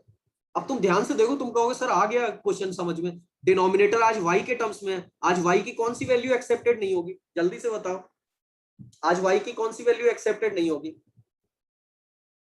2/3, 2/3 एकदम। क्यों? क्योंकि इस पर आज ये डिफाइंड नहीं भाई। डोमेन, डोमेन अगर मेरे मुंह से निकल रहा है तो डोमेन का मतलब बेटा इनपुट जो करते हो, इनपुट जो करते हो x की वैल्यू, और आउटपुट का मतलब रेंज। ऐसे समझ लो, इनपुट का मतलब x की वैल्यू, मन में सेट कर लो, इनपुट का मतलब x की वैल्यू जिसको आप डोमेन बोल देते हो, और आउटपुट का मतलब y की वैल्यू जिसको आप रेंज बोल देते हो। ठीक है, नाम ध्यान रखना। ठीक है, अब जैसे ही आपने ये लिखा तो 2/3 नहीं आना चाहिए, तो यानी कि सर यहाँ तो आपने एकदम सही बता दिया। यहाँ पे अपन को पहले ऐसे कर दें और उसके बाद y बिलोंग्स टू r में से कौन सी वैल्यू माइनस कर दें? 2/3। तो अपन ने इस क्वेश्चन के रिगार्डिंग ये बता दिया कि अगर लीनियर अपॉन लीनियर के लिए उसने मुझसे कल रेंज की बात कर दी तो मैं सीधे बता दूंगा उसको कि उस समय आंसर होगा r-2/3। अब जो काम अपन ये क्रॉस मल्टीप्लाई करके कर रहे थे, ये जो मैंने यहाँ पर काम किया है, ये जो काम किया है इसको मैं आपको दिखाऊं। ये जो मैंने काम किया है, अब इस काम को अगर मैं जनरलाइज तुम्हें समझाऊं, मान लो कल पेपर में आ जाए, अब भैया ये शॉर्टकट वाली बात है, ध्यान रखना तुम्हारे काम आएगी क्वेश्चन करते समय। अगर तुमसे कल पेपर में पूछते y equals to ax plus B upon C X plus D की रेंज बता दो, की रेंज बता दो, तो तुम लोग मुझे पता है कैलकुलेशन करना शुरू कर दियो बिल्कुल, क्योंकि मेथड तो अपने सामने है ही सही, मगर इसकी शॉर्टकट समझ लो, ध्यान से देख लेना। जब भी इसकी रेंज तुम लोग निकालोगे, अगर मैं तुम्हें समय देके इसको निकलवाऊंगा तो तुम मुझे बताओगे r-a/c। अब तुम कहोगे सर कुछ तो मुझे समझ आ रहा है, a/b नहीं बेटा, a/c आएगा। संभव ध्यान से करना कैलकुलेशन, y की जो रेंज आएगी वो आएगी r-a/c। ध्यान से देखो, अब तुमने कहा सर शॉर्टकट क्या है ये समझा दो एक बार। हमेशा पेपर में x के कोफिशिएंट जो भी होंगे न्यूमरेटर और डिनोमिनेटर के, उसको रियल में से माइनस कर देना सर, हमेशा हमेशा। ये देखो इस क्वेश्चन को चेक कर लो, क्या इतना करने की जरूरत थी? नहीं पड़ेगी तुम्हें, अगर ये बात पता रहेगी तो। r में से सीधे कौन सा वाला आउटपुट बाहर हो जाएगा? 2/3 वाला। क्या समझ में आती है बात? क्लियर है बात? हमेशा, ऑलवेज बेटा, बिल्कुल, वरना अपन ये बात बोलते ही नहीं। कुछ बच्चे पूछ रहे सर हमेशा होगा ना? बिल्कुल भाई, बिल्कुल। क्या ये वाली बात आपको समझ आई बच्चों? कि मैंने क्या कहा कि अगर आपको ये शॉर्टकट पता रहता है तो आप सीधे सीधे कर सकते हो, आपको ये क्रॉस मल्टीप्लाई नहीं करना पड़ेगा, और करके देखोगे तो भी वही आंसर आएगा। आपने इस पे चेक कर लिया। चलो अब तुम्हारा एक छोटा सा टेस्ट टाइप का मैं पूछ लूं, एक और क्वेश्चन का मुझे जवाब तो मैं इधर ही लिखे दे रहा हूँ। ये तो हो गया फर्स्ट, ये हो गया सेकंड, है ना? और एक थर्ड में पूछ रहा हूँ y इक्वल्स टू, देखते हैं कितने लोग चैट बॉक्स में जल्दी से लिख के दिखाएंगे। मैंने यहाँ कर दिया 5x-3 अपॉन 7-6x। जल्दी से मुझे रेंज लिख दो यहाँ पर फटाफट, मैं वेट कर रहा हूँ। देखें कितने लोग सही लिखते हैं। देखो पूरा पूरा कोई नहीं लिख रहा है, कुछ बच्चों ने अरे वाह, अरे वाह, वेरी गुड, वेरी गुड, ध्यान दिया तुम लोगों ने। जिन लोगों ने ध्यान नहीं दिया मैं देख रहा हूँ, शायद कई बच्चों ने, सोनू ने, सैयद ने और शार्दुल ने ये r-5/7 लिख रहे हैं। जल्दीबाजी हो गई बेटा, जल्दीबाजी हो गई, सर ने तुम्हें ट्रैप में फंसा लिया। यही पेपर में होता है, यही पेपर में होता है। बिल्कुल बिल्कुल, अरे जिन्होंने सही लिखा है वो तो वेल एंड गुड। ये देखना, आर माइनस, मैंने क्या सिखाया था, न्यूमरेटर के coefficient of x divided by denominator का कोफिशिएंट ऑफ एक्स, और सर आपने चालाकी से इसको बाद में लिख दिया है। क्या समझ आई मेरी बात, समझ गए हो? तो आर माइनस कौन सा वाला निकलेगा, एग्जैक्टली माइनस का 5/6 coefficient of x divided by coefficient of x. Correct answer. ये जितने भी बच्चों ने, बहुत लोगों ने दिया है, मुझे चैट बॉक्स में दिख रहा है। अभी समझ आया क्या, अभी समझ आया? आर में से माइनस करेंगे एग्जैक्टली कौन से पॉइंट को, -5/6 को। क्या ये बात समझ गए हो बच्चों? क्या ये वाली बात क्लियर है? ठीक है ठीक है ठीक है भाई, ठीक है ना? अब ये वाली बात से तुमने एक अंदाजा लगा लिया कि अच्छा सर ऐसा अगर हमसे पूछता है तो अपन डायरेक्टली न्यूमरेटर के एक्स के कोफिशिएंट और डिनोमिनेटर के एक्स के कोफिशिएंट को ऑल रियल नंबर में से माइनस कर सकते हैं। और तरीका क्या है, तो तरीका मैंने पहले बताया भाई, शॉर्टकट से जरूरी होता है मेथड, तो मेथड जरूर आना चाहिए। तो मेथड तो तुम्हारे सामने है ही सही, ठीक है। अब इधर बढ़ते हैं। अब बेटा जरा यहां से थोड़ा सा ध्यान से, मैं 10 मिनट और लूंगा आपके, बहुत इंपॉर्टेंट है। और उसके बाद डू योर सेल्फ 8 के, मुझे पता है कुछ बच्चों को 2-3 क्वेश्चन मुझे बताने हैं और वो इतने इंपॉर्टेंट है। मैं कई बार देखता हूं आप में से कुछ लोग बेटा डिस्कशन के समय पे आउट होते हैं, तो वो फिर क्वेश्चंस कैसे लगाएंगे? क्या थ्योरी पढ़ने से काम चल जाएगा? मैं देखता हूं कम से कम 10-12-15 लोग सोचते हैं थ्योरी हो गई, चलो अब क्वेश्चन करते हैं, अपने आप कर लेंगे। भैया वो सबसे ज्यादा जरूरी है।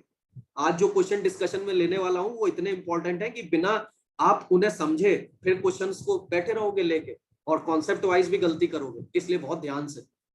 ठीक है भाई, चलो अब इधर देखो जरा।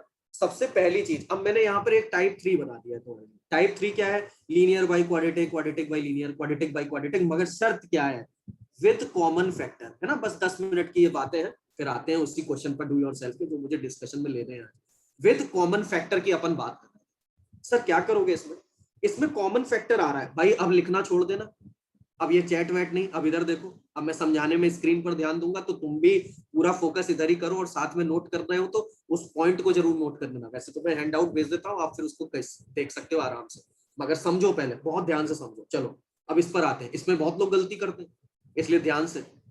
सबसे पहले y इक्वल्स टू ये डेटा आया, अपन ने कहा सर ये आया है, और आपने हमको एक बात बोली, टाइप 3 आपने बना दिया है with common factor. Common factor होगा तब अपन को इसकी रेंज निकालनी है, क्वाड्रेटिक अपॉन लीनियर की। तो भाई इसके फैक्टर कर देते हैं। तो मेरे ख्याल से तुम सबको फैक्टर दिख रहे होंगे, x+1 x+2 अपॉन x+2, क्योंकि क्वाड्रेटिक जो है वो स्प्लिट हो गई, ऊपर ही हेडिंग डली हुई है विद कॉमन फैक्टर, तो आना ही चाहिए था, इसलिए आ भी रहा है। मैंने क्वेश्चन ही ऐसा रखा है, फैक्टराइज कर दिया, बिल्कुल आ चुका। x+1 x+2 upon x+2। अब आप रोज मेरे से एक बात सुनते हो कि इसको, अभी हम लोग इनइक्वालिटी जिस दिन पढ़ रहे थे उस दिन भी ये बात समझ रहे थे कि x+2 को x+2 से आपने कैंसिल आउट कर दिया, ठीक है। तो x की वैल्यू को क्या नहीं लेना है, -2 नहीं लेना है। क्या ये वाली बात आपको समझ में आ रही है भाई, कि x+2 को, मतलब x की वैल्यू को -2 समय कंसीडर नहीं करना। क्लियर है बात? आपने कहा बिल्कुल क्लियर है सर, कोई टेंशन नहीं। x की वैल्यू -2 मुझे कंसीडर नहीं करनी, अदरवाइज y की वैल्यू जो है वो 0/0 फॉर्मेट बनेगी। कल अपन बात कर चुके हैं इक्वालिटी। अच्छा ठीक है सर, अब क्या करोगे? अब तुम्हारे दिमाग में सबसे पहला क्वेश्चन ये आएगा, सर रेंज का मतलब आप बार बार बता रहे हो कि ऑल रियल वैल्यूज तो है ही सही, मगर आपने अभी पिछले को समझाते हुए आ रहे हैं, छोटे छोटे एक्सप्रेशन से आ रहे हैं हम लोग आगे की तरफ, कि x का ये इनपुट नहीं लेना है। तो मेरे ख्याल से तुम लोग मेरी बात कंप्लीट कर सकते हो। अगर x का ये इनपुट नहीं लिखना है, बिल्कुल अविरल ने आंसर दे दिया है, तो 100% है इस इनपुट के रिगार्डिंग y वाला आउटपुट भी नहीं लेना होगा। एग्री करते हो तो अभी टिक कर दो, हाँ सर सही है, y वाला आउटपुट भी कंसीडर नहीं करना होगा। सही है भाई, यानी कि इसको मुझे खत्म करना है। अब इसको कैसे खत्म करूं सर, कोई टेंशन नहीं, r में से माइनस कर दूंगा कौन से वाले पॉइंट को, जब x -2 होता हो। तो भैया जब x -2 होगा तो मेरा रिमेनिंग एक्सप्रेशन है x+1, और इसमें मैं -2 रख दूंगा, तो -2+1 यानी कि क्या आ रहा है, -1 आ रहा है। यानी कि मुझे y की वैल्यू -1 कंसीडर नहीं करनी है, क्योंकि मैंने x की वैल्यू -2 कंसीडर नहीं की है। क्या ये स्टेप समझ में आता है? यानी कि r -1। क्वेश्चन हल्का है, मगर बस ध्यान देने की बात है, छोटे छोटे क्वेश्चन से हम आगे बढ़ते चले जाएंगे। क्या ये वाली बात बेटा आप सभी को क्लियर है? बहुत धीरे देखो, ये तो ऐसे स्टेप है, आपने कल सुना, प्रीवियस क्लास में सुना, आज फिर इस बारे में बात हुई कि 2 क्यों नहीं कंसीडर किया। और जो इनपुट नहीं लिया उसको हटा दो, जो इनपुट नहीं लिया उसको भगा दो। तो जैसे ही इनपुट वाला वो वाला डेटा आपने हटाया तो उसके करस्पॉन्डिंग आउटपुट वाला भी भगा दिया। अब आपने ये काम कर दिया तो आपका ये फाइनल आंसर हो गया। अब अगले क्वेश्चन में अपन ने जो दिया है वो क्या लिखा है, क्वाड्रेटिक अपॉन क्वाड्रेटिक। ऋतिक नहीं समझे क्यों भाई, आपने कौन सा फैक्टर नहीं लिया? कहीं ऐसा तो नहीं जब क्वेश्चन का डिस्कशन या इनइक्वालिटी चला था तो छोड़ के जाते हो? क्वेश्चंस को बहुत ध्यान से देखो, लास्ट की जो लोग 10-15 लोग 20 लोग जो क्वेश्चंस नहीं देख रहे हैं फिर वो फंसेंगे ही फंसेंगे थ्योरी में। थ्योरी से कैसे काम चलेगा भाई? न्यूमेरिकल जब तक चल रहे हैं और जब डिस्कशन होता है वो तो बहुत जरूरी है, उसको बहुत ध्यान से सुनो समझो, उसी से तो अप्रोच बनती है कि अच्छा ऐसे क्वेश्चन में ये सोचना है। तो भाई ऋतिक ये बात बताओ, अपन ने जब इनइक्वालिटी पढ़ी थी तो उस वाले केस में क्या पढ़ा था कि x+2 को x+2 से कैंसिल आउट कर सकते हैं बशर्ते x की वैल्यू -2 के बराबर नहीं होनी चाहिए। मैंने नहीं ली। अब x की वैल्यू -2 नहीं ली तो आपको ध्यान होगा क्यों नहीं ली, क्योंकि 0/0 का फंडा मैंने आपको प्रीवियस क्लास में समझा रखा है। अब इनपुट ये नहीं लिया तो उसके करस्पॉन्डिंग भैया आउटपुट नहीं लूंगा, तो x की वैल्यू -2 नहीं ली तो y की वैल्यू -1 नहीं ली। अब इसके बाद अपन देखते हैं तो क्वाड्रेटिक अपॉन क्वाड्रेटिक का ये जो मैंने क्वेश्चन लिखा हुआ है इसमें फिर से कॉमन फैक्टर की बात हो रही है। अब एक बात ध्यान से देखना, यहाँ पर ध्यान से देखो, ये क्वाड्रेटिक आया। अब इस क्वाड्रेटिक में एक आसानी है, ये देखना 2 5 3, क्या 2 और 3 का सम 5 हो रहा है तो 100% है इसका एक रूट क्या हो जाएगा मेरा 1 हो जाएगा। क्या ये बात समझे? अरे भाई कभी कभी डायरेक्ट भी दिख जाते हैं क्वेश्चन, ये देखो ये सम दोनों का जुड़ के ये 5 आ रहा है तो सीधे हमको पता लग गया कि इसका एक फैक्टर 1 होगा। क्या ये समझते हो ना भाई, ये छोटे छोटे स्टेप। तो यहाँ पर अपन ने क्या करा, एक फैक्टर तो हो गया x-1 और दूसरा मैनेज कर सकता हूं मैं 2x से मल्टीप्लाई करूंगा और इधर 3 लाना है तो 2x-3। क्या इसको स्प्लिट करना समझ आया? ऐसे ही मैंने भूल दिया ये बात, ठीक है भाई। तो x-1 और ये क्या हो गया 2x-3, वरना आप स्प्लिट कर लेना, लिख के स्प्लिट कर देना। और नीचे ऐसे ही फिर से मैंने कोफिशिएंट देखे 3 और 2 का सम यहाँ 5 दिखाई दे रहा है यानी x बराबर 1 इसको भी सेटिस्फाई करेगा, यानी एक फैक्टर हो गया मेरा x-1 और काउंटर बैलेंस कर दूंगा तो ये हो जाएगा 3x-2। पहले मैंने इसको स्प्लिट कर लिया। भाई अपना कौन सा क्वेश्चन चल रहा है? ये अपना क्वेश्चन चल रहा है जब एक कॉमन फैक्टर आता है। अब मैं यहाँ पर एक चीज लिख रहा हूँ, ध्यान से सुन लेना कॉपी में नोट्स बनाते समय। ये क्वेश्चन सबसे इंपॉर्टेंट होता है आपके लिए, अभी के लिए भी, और 12th क्लास में फंक्शन पहला चैप्टर पढ़ोगे वहां रेंज आएगी, ये क्वेश्चन वहां भी फिर से तुम पढ़ रहे होगे, तो ध्यान से समझ लो यहीं से। तो ये जो आपके पास आया, अब आपने कहा कि सर मैं पहले क्वेश्चन को देखते हुए आगे बढ़ूंगा। क्या सिखाया था सर आपने पहले क्वेश्चन में? पहले x-1 को कैंसिल करो, मगर यहाँ साइड में मेंशन करो x की वैल्यू 1 नहीं लोगे। क्या नहीं लोगे? x की वैल्यू 1 नहीं लोगे। बेटा जल्दीबाजी मत करना, अब लिखना छोड़ के पहले ध्यान से सुन लेना, ये अच्छा है इंपॉर्टेंट तभी लिखता हूँ। अब यहाँ पर तुम सब क्या गलती कराते हो, कई बच्चे क्या करते हैं y की जो रेंज लिखते हैं वो लिख देते हैं r माइनस इसके करस्पॉन्डिंग जो आउटपुट आएगा जब x1 नहीं है वो वाला आंसर दे आते हैं। मगर शायद एकदम सही लिखा है उसने कि सर यहाँ पर सबसे पहले आपको ये भी देखना चाहिए था, ये लीनियर अपॉन लीनियर है तो 2/3 भी नहीं आ सकता। एग्री करते हो इस बात से? 2/3 भी नहीं आ सकता, तो 2/3 तो निकलेगा पहले, उसके बाद x=1 वाले को अब मैं देखूंगा कि x=1 नहीं आ सकता तो उसके करस्पॉन्डिंग y भी नहीं आएगी कोई एक पर्टिकुलर वैल्यू, यानी कितने रिजेक्शन हुए? 2। ये समझ लेना, क्वाड्रेटिक अपॉन क्वाड्रेटिक सबसे ज्यादा पूछा जाता है आपसे बेसिक स्टेप्स पर। क्वाड्रेटिक अपॉन क्वाड्रेटिक में कितने रिजेक्शन हो रहे हैं? 2। पहला, फिर सुन लो, x-1 को पहले मैंने हटा दिया, सही है भाई, ये बचा। इस एक्सप्रेशन का तरीका मैंने शॉर्टकट बताया, x के कोफिशिएंट्स को हटा दो, सही है। क्या निकल जाएगा? r में से 2/3 निकल जाएगा, एकदम बढ़िया, मैंने 2/3 को बाहर कर दिया कि ये वाला इनपुट नहीं मुझे कंसीडर करना करस्पॉन्डिंग आउटपुट के लिए। अब कौन सा इनपुट ऐसा था जिसको आपने बाहर छोड़ा है? वो है x=1, ये नहीं लेना तो इसके करस्पॉन्डिंग भाई y नहीं निकालोगे तो वो क्या है 2x-3 अपॉन 3x-2, और x की वैल्यू मुझे 1 नहीं लेनी तो मैं देख लेता हूँ y कितना आएगा, तो 2 × 1 - 3 अपॉन 3 × 1 - 2 यानी कि -1, यानी y और क्या नहीं आएगा? -1 नहीं आएगा। ये बहुत इंपॉर्टेंट बात है, ध्यान से देख लो कि इसमें 2 रिजेक्शन अपन ने क्यों करे। बिल्कुल बेटा, जिन्होंने खुद से आंसर ये अब लिख दिया है वो मैं समझ गया, बाकी देख लो बहुत ध्यान से, ये बहुत इंपॉर्टेंट स्टेप है आप सबके लिए, ये बहुत इंपॉर्टेंट स्टेप है। 2/3 तो इनपुट है ना सर? बिल्कुल बेटा, यहाँ पर ध्यान से देखो, जब तुम्हारे सामने जो बच्चों को इस पे 2/3 वाले के लिए डाउट आ जाए तो वो तुरंत अपने दिमाग में ये स्टेप लाना, जब x-1 निकल गया तो ये बचा। अब मैं तुम्ही से पूछ रहा हूँ जो बच्चे कह रहे हैं सर 2/3 को क्यों बाहर किया है, तो ध्यान से देखो कि 2x-3 अपॉन 3x-2 का भी पिछला केस सिखाया है कि नहीं? हाँ या ना? ये केस सिखाया है कि नहीं? इस समय कौन सा आउटपुट बाहर होता है, शॉर्टकट भी बताया और पूरा तरीका मेथड भी बताया। तो ये वाला आउटपुट भी तो बाहर करोगे 2/3 वाला। तो मैंने क्या करा कि पहले x-1 को हटाया, तो कौन से आउटपुट को बाहर किया, 2/3 को, पहले 2/3 वाले आउटपुट को बाहर कर दिया। और उसके बाद x की वैल्यू जब 1 नहीं लेनी तो उसके करस्पॉन्डिंग y को निकाला और उसकी वैल्यू को भी टोटल r में से माइनस करवा दिया। क्लियर है बेटा, क्लियर है ये बात? मेरे हिसाब से मुझे जो लगता है कि अगर आज तुम आराम से रिवाइज करोगे तो बड़े इत्मीनान से इन क्वेश्चंस को अपने हैंडल कर लोगे और जो क्वेश्चन मिलेगा तुरंत आंसर आ जाएगा तुम्हारा। ठीक है, अब इसके बाद एक लास्ट बात, क्योंकि इसके बेसिस पर भाई क्वेश्चन है आपके, और इसके बाद मैं आ जाऊंगा उस चीज पर जो मुझे डिस्कशन में लेनी है। पहले एक क्वेश्चन इसका देख लें। अब यहाँ पर बेटा मैंने इसको टाइप 4 डाल दिया है, क्वाड्रेटिक अपॉन क्वाड्रेटिक, और इसका पूरा डू योर सेल्फ है भाई, पहले ही बता दे रहा हूँ। डू योर सेल्फ मैंने आपको 8 दिया था ना, इसका पूरा डू योर सेल्फ है 9। अगर आप एक क्वेश्चन तमीज से समझ लेंगे सारे बन जाएंगे। एक एडिशनल बात अभी अपन लोग डिस्कशन में लेने वाले हैं, तुरंत तुम्हारे सामने सब क्लियर हो जाए। अब अपन ने कौन सा केस लिया, बस इसको ध्यान से देखो, क्वाड्रेटिक अपॉन क्वाड्रेटिक, सबसे इंपॉर्टेंट केस है ये। पिछला केस था जब कॉमन फैक्टर मिल जाए, मगर मैंने टाइप 4 तुम्हारे लिए यहाँ पे लिख दिया है विद नो कॉमन फैक्टर। जब कोई भी कॉमन फैक्टर ना आता हो तो उसके कुछ स्टेप लिखे हैं, और स्टेप में बोलूंगा तो तुम्हें कोई बात पल्ले नहीं पड़ेगी। स्टेप को मैं आपको समझाता हूं अपनी लैंग्वेज में कि इस क्वेश्चन में जब कॉमन फैक्टर नहीं आएगा और वो अपन से रेंज मांगेगा तो हम उसको कैसे इवेल्युएट करेंगे, तो हम उसे कैसे इवेल्युएट करेंगे।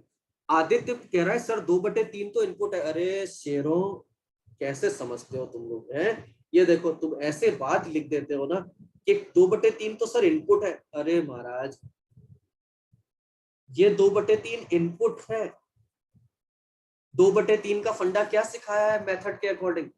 मेथड के अकॉर्डिंग सिखाया है कि अगर क्रॉस मल्टीप्लाई करोगे तो x की वैल्यू, मैं करके दिखाई देता हूँ वरना तुम में से कई लोग लिखते हो, इधर देखो, y इक्वल्स टू, लिख के दिखा देता हूँ, एक सेकंड बेटा बस वेट करो। 2x - 3 upon 3x - 2। कई बच्चे इस 2/3 को इनपुट बोल रहे हैं कि सर इनपुट आपने बाहर कर दिया। नहीं भाई, ध्यान से समझो, ये देखो शॉर्टकट अभी जो सिखाया था उसके करस्पॉन्डिंग इसकी रेंज क्या लिखोगे, मैं तो आदित्य तुम्ही से पूछ रहा हूँ, r - 2/3 ना। मगर मैं इस बात को तुम्हें फिर से दिखा देता हूँ, 3xy - 2y is equals to 2x - 3। तो 3xy - 2x is equals to 2y - 3। Aditya भाई अब बताओ, देख लो जो 2-3 लोग ये बात लिख रहे थे, हो सकता है कभी कभी डाउट हो जाता है, ये लिख दिया, ये लिख दिया। x बराबर देख लो भाई सही लिखा है, 2y - 3 upon 3x, x common लिए 3y - 2। x के लिए ये y की वैल्यू आई। अब y क्या नहीं लोगे, मैंने पूरा मेथड से बताया। तो r माइनस कौन सी बात है आपके पास, कौन सा एक्सप्रेशन बाहर हुआ, 2/3। ये इनपुट है या आउटपुट? अब बताओ भाई आदित्य, आदित्य नहीं 2-3 लोग और हैं, चैट ऊपर जा चुकी है, क्या अभी दिखाई दिया? यस सर समझ गए, अभी दिखाई दिया कि ये 2/3 इनपुट नहीं आउटपुट का रोल कर रहा है। और उसके लिए ही तो तुम्हें शॉर्टकट सिखाया, वरना फायदा क्या होगा? अगर मुझे इतना करना ही पड़ गया तो एक नॉर्मल स्टूडेंट की तरह अपन पूरा करे जा रहे हैं, जबकि सर आपने मेथड बताने के साथ साथ यहाँ अल्टरनेटिव बता दिया है, तो हम अपना समय बचाएंगे भाई, हमें रैंक अच्छी लानी है। क्लियर हो रही है बात? तो आपने ये काम करने की बजाय डायरेक्ट सर आपने पहले भी बता दिया कि r में से पहले तो 2/3 बाहर कर दो, और 2/3 बाहर करके x की वैल्यू 1 नहीं ली, तो x की वैल्यू जब 1 नहीं ली तो उसके करस्पॉन्डिंग जो y है उसको और बाहर कर दो। यानी अपने दिमाग में एक बात सेट कर लो, सभी बच्चे जितने लोग ये बात सुन रहे हैं, कि टोटल आउटपुट्स में से वो 2 आउटपुट बाहर हो जाएंगे जिनमें वैल्यू आपकी कौन कौन सी रिजेक्ट हो जाएगी। एक तो डायरेक्ट मिल जाएगी तुमको हमेशा, और दूसरा जिसपे इनपुट नहीं लिया। तो 2 आउटपुट आपके बाहर हो जाएंगे आर में से हमेशा। क्लियर है बात? अब इसको मैं बता रहा था, इसको एक बार देख लो। अब ये कैसा केस है? ये बेटा ऐसा केस है जब अपन ने कोई भी common factor quadratic upon quadratic का नहीं लिया। क्वाड्रेटिक अपॉन क्वाड्रेटिक ऐसा लिया जिसमें कोई भी कॉमन फैक्टर आपके पास नहीं है। तो बच्चे ने कहा सर अब की बार आप क्या करोगे? बेटा ध्यान से देखो, जब कॉमन फैक्टर नहीं है तो अपने पास तरीका क्या होता है, यहाँ पर ये एक्सप्रेशन मुझे y के इक्वल दिया, x² - x + 1 upon x² + x + 1, ये दिया। ठीक है भाई, अब इस एक्सप्रेशन के रिगार्डिंग अपन क्या करेंगे, जब फैक्टर नहीं होंगे तो अपन इसे क्रॉस मल्टीप्लाई करके x की क्वाड्रेटिक में बनाएंगे सर, हमेशा हमेशा। और यहाँ पर ध्यान से देखना, क्वेश्चन में हमेशा तुम्हें ये मेंशन कर रहा होगा इफ x इज रियल। भाई रेंज निकालने में तुम यही करते हो ना कि x की पॉसिबल जो एक्सेप्टेबल वैल्यूज है वो पुट अप करते हो और उसके करस्पॉन्डिंग जो आउटपुट्स आते हैं, पॉसिबल आउटपुट्स आते हैं, वो आपके रेंज होते हैं। तो यहाँ पर क्वेश्चन में x रियल दिया है, तो x रियल देने का मतलब है कि x की रियल वैल्यू जो एक्सेप्टेड है वो मैं इसमें पुट करूंगा, उसके करस्पॉन्डिंग जो आउटपुट आ रहे हैं वो आप बता दो। अब मैंने आपको ये क्वेश्चन प्रूव दैट करके दे दिया कि ये एक्सप्रेशन हमेशा 1/3 से 3 के बीच में आएगा। यानी मैं यही कह रहा हूं ना कि आउटपुट की जो वैल्यूज हैं वो हमेशा 1/3 से 3 के बीच में आकर करेंगे। प्रूफ करना है मेरे कोई बात, तो मैंने कहा मैं क्या कर रहा हूं, जब वो फैक्टराइज नहीं होगा तो मैंने क्या करा, इसको एज अ वाई लिया। तुम कहोगे सर ये स्टेप तो कहीं देखा जाना सा लग रहा है, जैसे लीनियर अपॉन लीनियर में अपने वाई लेके क्रॉस मल्टीप्लाई किया था वही काम आज हम इसमें करने वाले हैं, तो अपने इसमें क्रॉस मल्टीप्लाई कर देते हैं। देखना जरा, आप कैलकुलेशन पर फोकस करना। ये हो गया x square y plus x y plus y is equals to x square minus x plus one. एक तरफ ट्रांसफर कर लेते हैं, तो ये हो गया x square y minus one और प्लस ये हो गया वाई प्लस वन एक्स और ये हो गया y minus one is equals to zero. ठीक है, यहां पर मैंने पूरा का पूरा इक्वेशन एक्स में क्वाड्रेटिक बना ली, quadratic in X, quadratic in X. किसमें बना ली भाई, एक्स में क्वाड्रेटिक मैंने पूरी की पूरी अपनी बना ली। अब जैसे ही मैंने एक्स में पूरी क्वाड्रेटिक बना ली तो बेटा आप ध्यान से देखो, ये कौन है, ये किसका काम करेगा, ये ए का काम करेगा, ये किसका काम करेगा, बी का काम करेगा, कोफिशिएंट ऑफ एक्स, और कांस्टेंट टर्म कितना है, ये किसका काम करेगा, सी का काम करेगा, ये किसका काम करेगा, अपना सी का काम करेगा। अब तुम ध्यान से ऑब्जर्व करो, ये एक्स की क्वाड्रेटिक है और क्वेश्चन में क्लियरली आपको बताया गया है कि एक्स किसको बिलोंग कर रहा है, रियल को। एक्स किसको बिलोंग कर रहा है, रियल को। अगर एक्स रियल को बिलोंग कर रहा है तो बेटा आपको आज ही हम लोग स्टार्टिंग से लेके चल रहे हैं, पहले दिन से आप सुनते आ रहे हैं, अगर एक्स के रियल इनपुट्स आ रहे हैं तो आप जो आपका डिस्क्रिमिनेंट होगा वो मस्ट बी पॉजिटिव, यानी कि ग्रेटर इक्वल जीरो होगा, नॉन नेगेटिव होगा। ठीक, क्या होगा, ग्रेटर इक्वल जीरो होगा। अब आपने कहा कि सर रूट सेम भी तो हो सकते हैं, बिल्कुल हो सकते हैं, इसीलिए डी ग्रेटर इक्वल जीरो अपन ने इसमें कंसीडर किया है। अब इस पे लगा देते हैं, तो ये हो गया बी स्क्वायर, यानी कि हो गया बेटा वाई प्लस वन का square minus 4 into y minus one into y minus one is greater equal zero. ऐसा बन गया। अब तुम ध्यान से ये ऑब्जर्व करो कि अगर मैं इसको सिंप्लीफाई करता हूं तुम्हारे सामने तो ये कुछ कैसा बन जाएगा भाई। अगर मैं इसको देखता हूं तो यहाँ पर, अच्छा अब एक चीज और इसमें भाई ध्यान देना, यही चीज अभी डू योरसेल्फ 8 में भी मुझे एक दो क्वेश्चनों के थ्रू तुम्हें समझानी है। क्या समझाना है, यहाँ पर अगर ये क्वाड्रेटिक एक्सप्रेशन बोलता तब तो ऐसा होता ना, ऐसा भी तो हो सकता है। ये जो लाइन आई थी बेटा, इसको ध्यान देना, ये जो अपन ने लाइन बनाई थी, ये जो अपन ने लाइन बनाई थी, सभी लोग इस बात पर ध्यान देना, ये जो अपन ने लाइन कंसीडर करी है, इस लाइन में तुम सबको एक बात समझ में आ रही है कि ये क्वाड्रेटिक तभी बन पाएगी जब y minus one is not equals to zero, हाँ या ना। और अगर y माइनस वन जीरो हो गया तो ये एक नॉर्मल इक्वेशन की तरह से बिहेव करेगा। यानी मुझे कितने केस बनाने चाहिए, दो, हाँ या ना, बोलो बच्चे। क्या ये वाली बात समझ आ रही है कि मुझे कितने केस बनाने चाहिए। आपको सर ने भी कराया होगा, कोफिशिएंट ऑफ एक्स स्क्वायर को देखकर दो केस बनाए जाते हैं। कोफिशिएंट ऑफ एक्स स्क्वायर को देखकर अगर इक्वेशन लिखा है तो आपके दो केस बनाने चाहिए। क्वाड्रेटिक लिखा होता तो मैं कंफर्म हो जाता, क्वाड्रेटिक लिखा होता तो मैं कंफर्म हो जाता, मगर यहाँ पर कहीं पर क्वाड्रेटिक थोड़ी ना मेंशन करेगा, तो नॉर्मल एक इक्वेशन है और इक्वेशन में अपने पास दो केस बन सकते हैं और हमें बनाने भी चाहिए।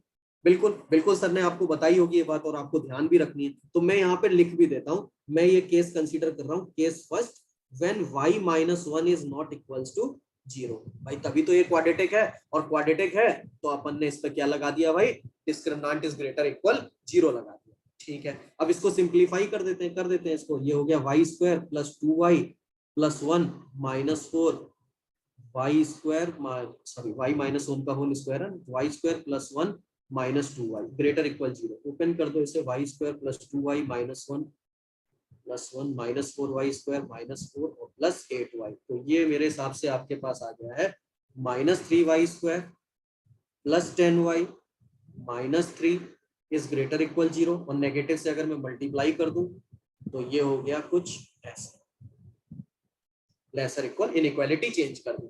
अब ये जैसे ही हो गया भाई, इसको फैक्टर कर देते हैं, तो फैक्टर क्या हो जाएंगे, 3 और 3 9, 9 और 1 ना, minus 9y minus y plus 3 lesser equal zero. तो 3y कॉमन ले लो, तो ये हो गया y minus 3 minus 1 y minus 3। अब ये तो तुम लोगों को एकदम प्रैक्टिस में आ गया होगा, ये डी तो पता नहीं कितने दिन से रोज क्वेश्चन कर रहे हो, बस कैलकुलेशन इनइक्वालिटी सॉल्व। तो ये आ गया y माइनस 3 और 3y minus 1 is lesser equal zero. तो मेरे जो पॉइंट आ रहे हैं, रूट्स के पॉइंट आ रहे हैं, वो आ रहा है एक 1/3 और एक आ रहा है 3, और ये साइन आपको बेबी साइन स्कीम में ऑलरेडी बता चुका है इनइक्वालिटी में, तो लेसर इक्वल 0 है। तो कहां पर आपका आउटपुट दिख रहा है, यहाँ पर। तो आंसर आपका क्या दिखने लगा अभी के लिए इस वाले पार्ट का, 1/3 से लेकर 3 तक, 1/3 से लेकर 3 तक इसके करस्पॉन्डिंग। मगर आपने तुरंत कहा सर आपने अभी एक ही केस कंसीडर किया है। अगर मैं यहीं पर लिख देता हूं तुम लोगों के लिए कि अगर मैं केस 2 लेता, केस टू कौन सा भाई, जब y की वैल्यू y-1 बराबर 0 हो जाता।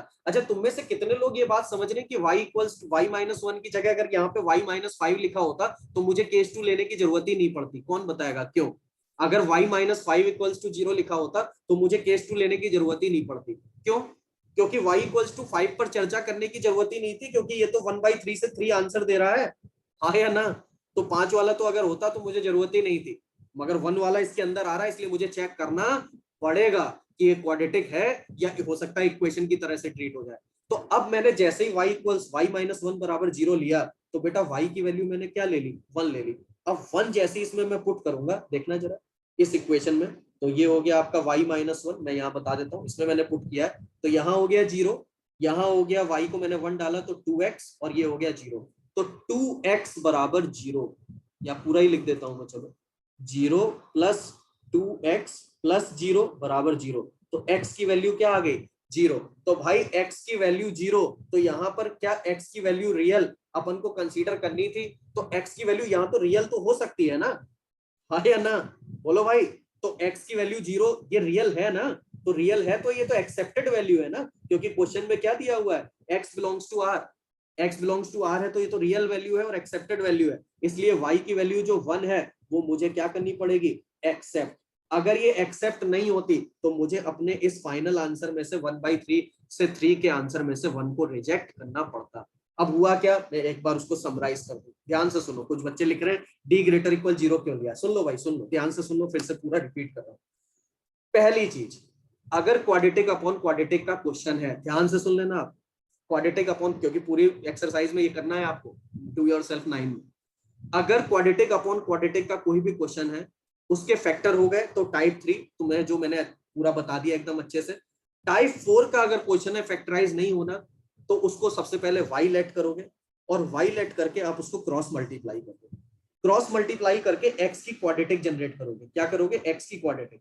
अब क्वेश्चन में क्लियरली मेंशन होगा इफ x इज रियल, तो हमें y के आउटपुट्स की बात कर रहा होगा। सर सारे क्वेश्चनों में, बिल्कुल सारे क्वेश्चन x की वैल्यू रियल के लिए एनालिसिस कर रहे हैं, तो जो बच्चे भी पूछ रहे थे सर d ग्रेटर इक्वल 0 क्यों लिया है, तो आप सबको पता है अगर क्वाड्रेटिक x में है और x रियल को रिप्रेजेंट कर रहा है तो वो तभी पॉसिबल है जब डिस्क्रिमिनेंट इज ग्रेटर इक्वल 0, हाँ या ना? क्योंकि रूट रियल होते हैं और डिस्टिंक्ट भी हो सकते हैं और सेम भी हो सकते हैं, इसलिए प्रियांशु मैंने यहाँ पर d को ग्रेटर इक्वल 0 कंसीडर किया है, पहली स्टेप। अब d ग्रेटर इक्वल 0 लगाते समय मैंने फिर कहा वेट कर लें, यहाँ पर इक्वेशन है ये, यहाँ पर उसने क्वाड्रेटिक इक्वेशन कहीं नहीं लिखा है, यहाँ पर उसने क्वाड्रेटिक इक्वेशन नहीं लिखा है, जब नहीं लिखा है तो मेरे को ये केस बनाना चाहिए। अब कोई बच्चा कहेगा सर आंसर पे तो कोई फर्क ही नहीं पड़ा, अरे भाई फर्क पड़ सकता है, अगर 10 क्वेश्चन करोगे तो एक में भी फर्क पड़ा और वही वाला पेपर में होगा तो माइनस में मार्किंग हो जाएगी, ध्यान देना। इसलिए ये मत कहना कि सर मेरे दोस्त ने तो एक ही केस में कर दिया, आंसर मैच कर गया, मैं 2-2 केस बना रहा था, नहीं, आपको बनाने चाहिए, क्योंकि तरीका और कंफर्मेशन तभी मिलेगा। तो मैंने यहाँ क्या किया, मैंने इस इक्वेशन को नॉर्मली ट्रीट किया एक इक्वेशन की तरह भी और एक क्वाड्रेटिक इक्वेशन की तरह भी। अगर ये इक्वेशन है तो पूरी क्लास को पता है y-1 की वैल्यू 0 हो सकती है, और अगर ये क्वाड्रेटिक इक्वेशन है तो y-1 की वैल्यू नॉट इक्वल्स टू 0। अब मैंने यहाँ पे दोनों केस तुम्हारे सामने बनाए हैं, केस 1 और केस 2, फिर सुन लो। केस 1 बनाया, d ग्रेटर इक्वल 0 लगाया, आगे इनइक्वालिटी का काम आपको बहुत अच्छे से अब पता है क्योंकि रोज वही कर रहे हैं घर पे। यहां से मैंने वेवी कर बना के अपना फाइनल आंसर निकाल दिया, जल्दीबाजी में मैंने यही आंसर टिक कर दिया और मेरा उस दिन सही हो गया इत्तेफाक से और मुझको +4 मिल गया। मैंने केस 2 नहीं बनाया, मैंने केस 2 नहीं बना के देखा, मगर अगर आपने नहीं बनाया और रोज नहीं बनाया तो आपका हो सकता है पेपर वाले दिन मिस्टेक हो जाए। केस 2 में अपन ने क्या करा, कोफिशिएंट ऑफ x स्क्वायर को y-1 को 0 डाल दिया, y-1 को 0 जब लिया तो ये देख लेना भाई, y की वैल्यू मैंने जब 1 डाली तो ये हो गया 0x स्क्वायर यानी 0, ये हो गया 1 + 1 यानी कि 2x, और ये हो गया आपका 0, तो 2x + 0, 0 + 2x + 0 बराबर 0, यानी x की क्या वैल्यू आई, 0, और x की वैल्यू 0 भैया रियल वैल्यू है, और यहाँ पर x बिलोंग्स टू रियल दिया है, क्वेश्चन में दिया है x इज रियल, तो आ रहा है ना रियल आ रहा है ना, तो रियल आ रहा है तो ये वैल्यू एक्सेप्टेड है y की, तो y की कौन सी वैल्यू एक्सेप्ट हो गई, 1। यानी कि मुझे y को 1 इस आंसर में से हटाना नहीं है, मुझे इस आंसर में उसको शामिल करना है। अब मान लो एक बच्चा कहता सर ये आंसर 1/3 से 1/2 तक आ रहा होता और ये 1 अलग से आता, तो क्या मुझे इस आंसर में यूनियन लगा के 1 अलग से लेना पड़ता? तो भाई इतना तो अब तुम लोग समझदार हो कि 1 को अलग से कंसीडर वहां पे करोगे, क्योंकि 1 हमारा शामिल हुआ है। अब दूसरे बार मान लो केस 2 में आने वाला आंसर में वो जो y = 1 ले रहे हो वो रिजेक्ट हो जाता, और वो रिजेक्ट हो जाता तो 1/3 से लेकर अगर 3 में 1 शामिल हो रहा है तो आपको उसको माइनस करके 1 करना पड़ता, आपको तभी +4 मिलेंगे, अदरवाइज -4। क्या ये वाली बात आपको समझ रहे हैं? यश पूछ रहा है सर अगर रियल नहीं आता तो प्रूफ नहीं होता ना? बिल्कुल बेटा, रियल के लिए मैंने बोला, तो अभी तुम जब डू योरसेल्फ 9 देखोगे तो तुम्हें समझ आया सर ने जो जो बात बताई है और जितनी चीजें आज सुनी है वो सारे तुम्हारे अप्लाई होते हुए तुम्हें दिखाई दे जाएंगे, सारी बातें, एक एक क्वेश्चन लग जाएगा, बस बात को ध्यान से सुन लेना। तो ये स्टेप आपको बहुत ध्यान देना था, ये जो मैंने बताया।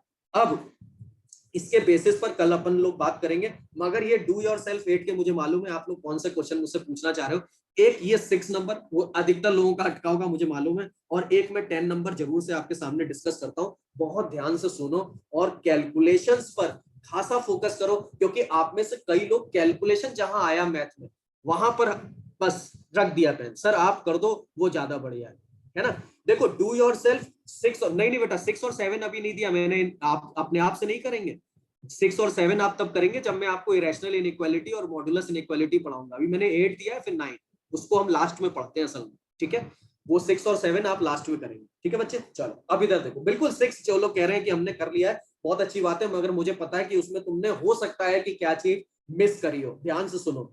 अब इधर देखो, अब मैं यही कह रहा था कि आपको ये बात अगर आपने समझ ली तो आपके सारे फंडामेंटल क्लियर हो जाएंगे उस पूरी एक्सरसाइज में। यहां कह रहा था for what values of A do the graphs of the function this and this not intersect, ठीक है भाई, ये दोनों एक दूसरे को इंटरसेक्ट ना करें। अच्छा एक बात बताओ, जब कोई दो ग्राफ मान लो ऐसे, एक तुमसे ऐसे जनरल पूछ रहा हूं, एक सर्किल है और एक स्ट्रेट लाइन है, ये दोनों एक दूसरे को इंटरसेक्ट कर रहे हैं, तो ये दोनों वो पॉइंट्स है ना जहां पे सर्किल और लाइन दोनों की वैल्यू एक हो जाएगी, हाँ या ना? पहले तो मुझे बच्चे सब लोग ये बात बताएं, हाँ या ना? सही है ना बात? सही बोला हूं ना? एकदम बेसिक बात बोला हूं, ठीक है। यानी कि ये वो लोकेशन थी जहां पे ये दोनों वैल्यू सेम हो जाएंगी। मगर क्वेश्चन अपना क्या कह रहा है? अपना क्वेश्चन कह रहा है कि ए की वो वैल्यू बताओ जिस पर ये ग्राफ एक दूसरे को इंटरसेक्ट ना करते हो। तो मैंने अभी तुम्हें बताया कि जब दो ग्राफ एक दूसरे को इंटरसेक्ट करेंगे तो दोनों को बराबर करना होता, इंटरसेक्ट नहीं करेंगे तो दोनों को बराबर नहीं करना। तो अपन ने क्या काम करा, यहाँ पर दोनों y हैं, दोनों y हैं, आपको दिख ही रहा होगा। तो मैंने क्या करा, a-6x² -2 is not equals to 2ax+1। पहले तो ये मुझे बताओ चैट बॉक्स में, क्या ये वाली स्टेप आपको समझ में आती है ना? पहले ये बताओ मुझे, ये वाली बात समझ में आती है? क्या ये वाली बात समझ में आती है? बिल्कुल। अब ध्यान से सुनो, अब जैसे ही आपने ये कर लिया तो ये हो गया a-6x² माइनस, भाई मैंने बराबर करा होता तो यानी कि वो दोनों एक दूसरे को इंटरसेक्ट कर रहे होते, बराबर नहीं किया यानी वो दोनों एक दूसरे को इंटरसेक्ट नहीं कर रहे हैं। तो a-6x² -2ax, और इसको इधर ट्रांसफर कर दो तो ये कितना हो गया, -1 इज नॉट इक्वल्स टू 0। अब ध्यान से सुन लो भाई सभी लोग, ये एक्सप्रेशन जो आपके पास गिवन है, कहीं से आपको ये थोड़ी ना बोला जा रहा है कि ये क्वाड्रेटिक ही होगा, हाँ या ना? यानी मुझे यहाँ दो केस बनाने चाहिए। कितने केस बनाने चाहिए? दो। अगर ये क्वाड्रेटिक की तरह बिहेव करेगा तो a-6 नॉट इक्वल्स टू 0 होना चाहिए। मैं यहाँ एरो लगाए दे रहा हूँ, केस फर्स्ट और केस सेकंड। यहाँ पर a-6 आपका क्या होगा, नॉट इक्वल्स टू 0, यानी अपन इसको कैसे बिहेव कराने वाले हैं, क्वाड्रेटिक इक्वेशन की तरह। और a-6 इक्वल्स टू 0 अगर मैंने कर दिया तो मैं इसे नॉर्मल एक इक्वेशन की तरह बिहेव कराने वाला हूं। और दोनों पॉसिबिलिटी है, कहीं से वो इनको क्वाड्रेटिक थोड़ी ना कह रहा है आपसे, हाँ या ना? क्या मेरी बात समझ रहे हैं आप? क्लियर है बात? तो मेरे कितने केस बनेंगे? दो केस। अब ध्यान से देखो, जब ये कहता है कि क्वाड्रेटिक, ये आपने इसको क्वाड्रेटिक माना और इसकी वैल्यू आप कह रहे हैं नॉट इक्वल्स टू 0 हो, तो बेटा एक बात बताओ, कोई भी क्वाड्रेटिक एक्सप्रेशन जब रूट प्रोवाइड करता है तभी 0 आता है इक्वल टू 0, हाँ या ना? इस केस में या इस वाले केस में जब ये टच करके जाए, इसी समय ये रूट इस इक्वेशन को क्या करते हैं, क्वाड्रेटिक में सेटिस्फाई करते हैं।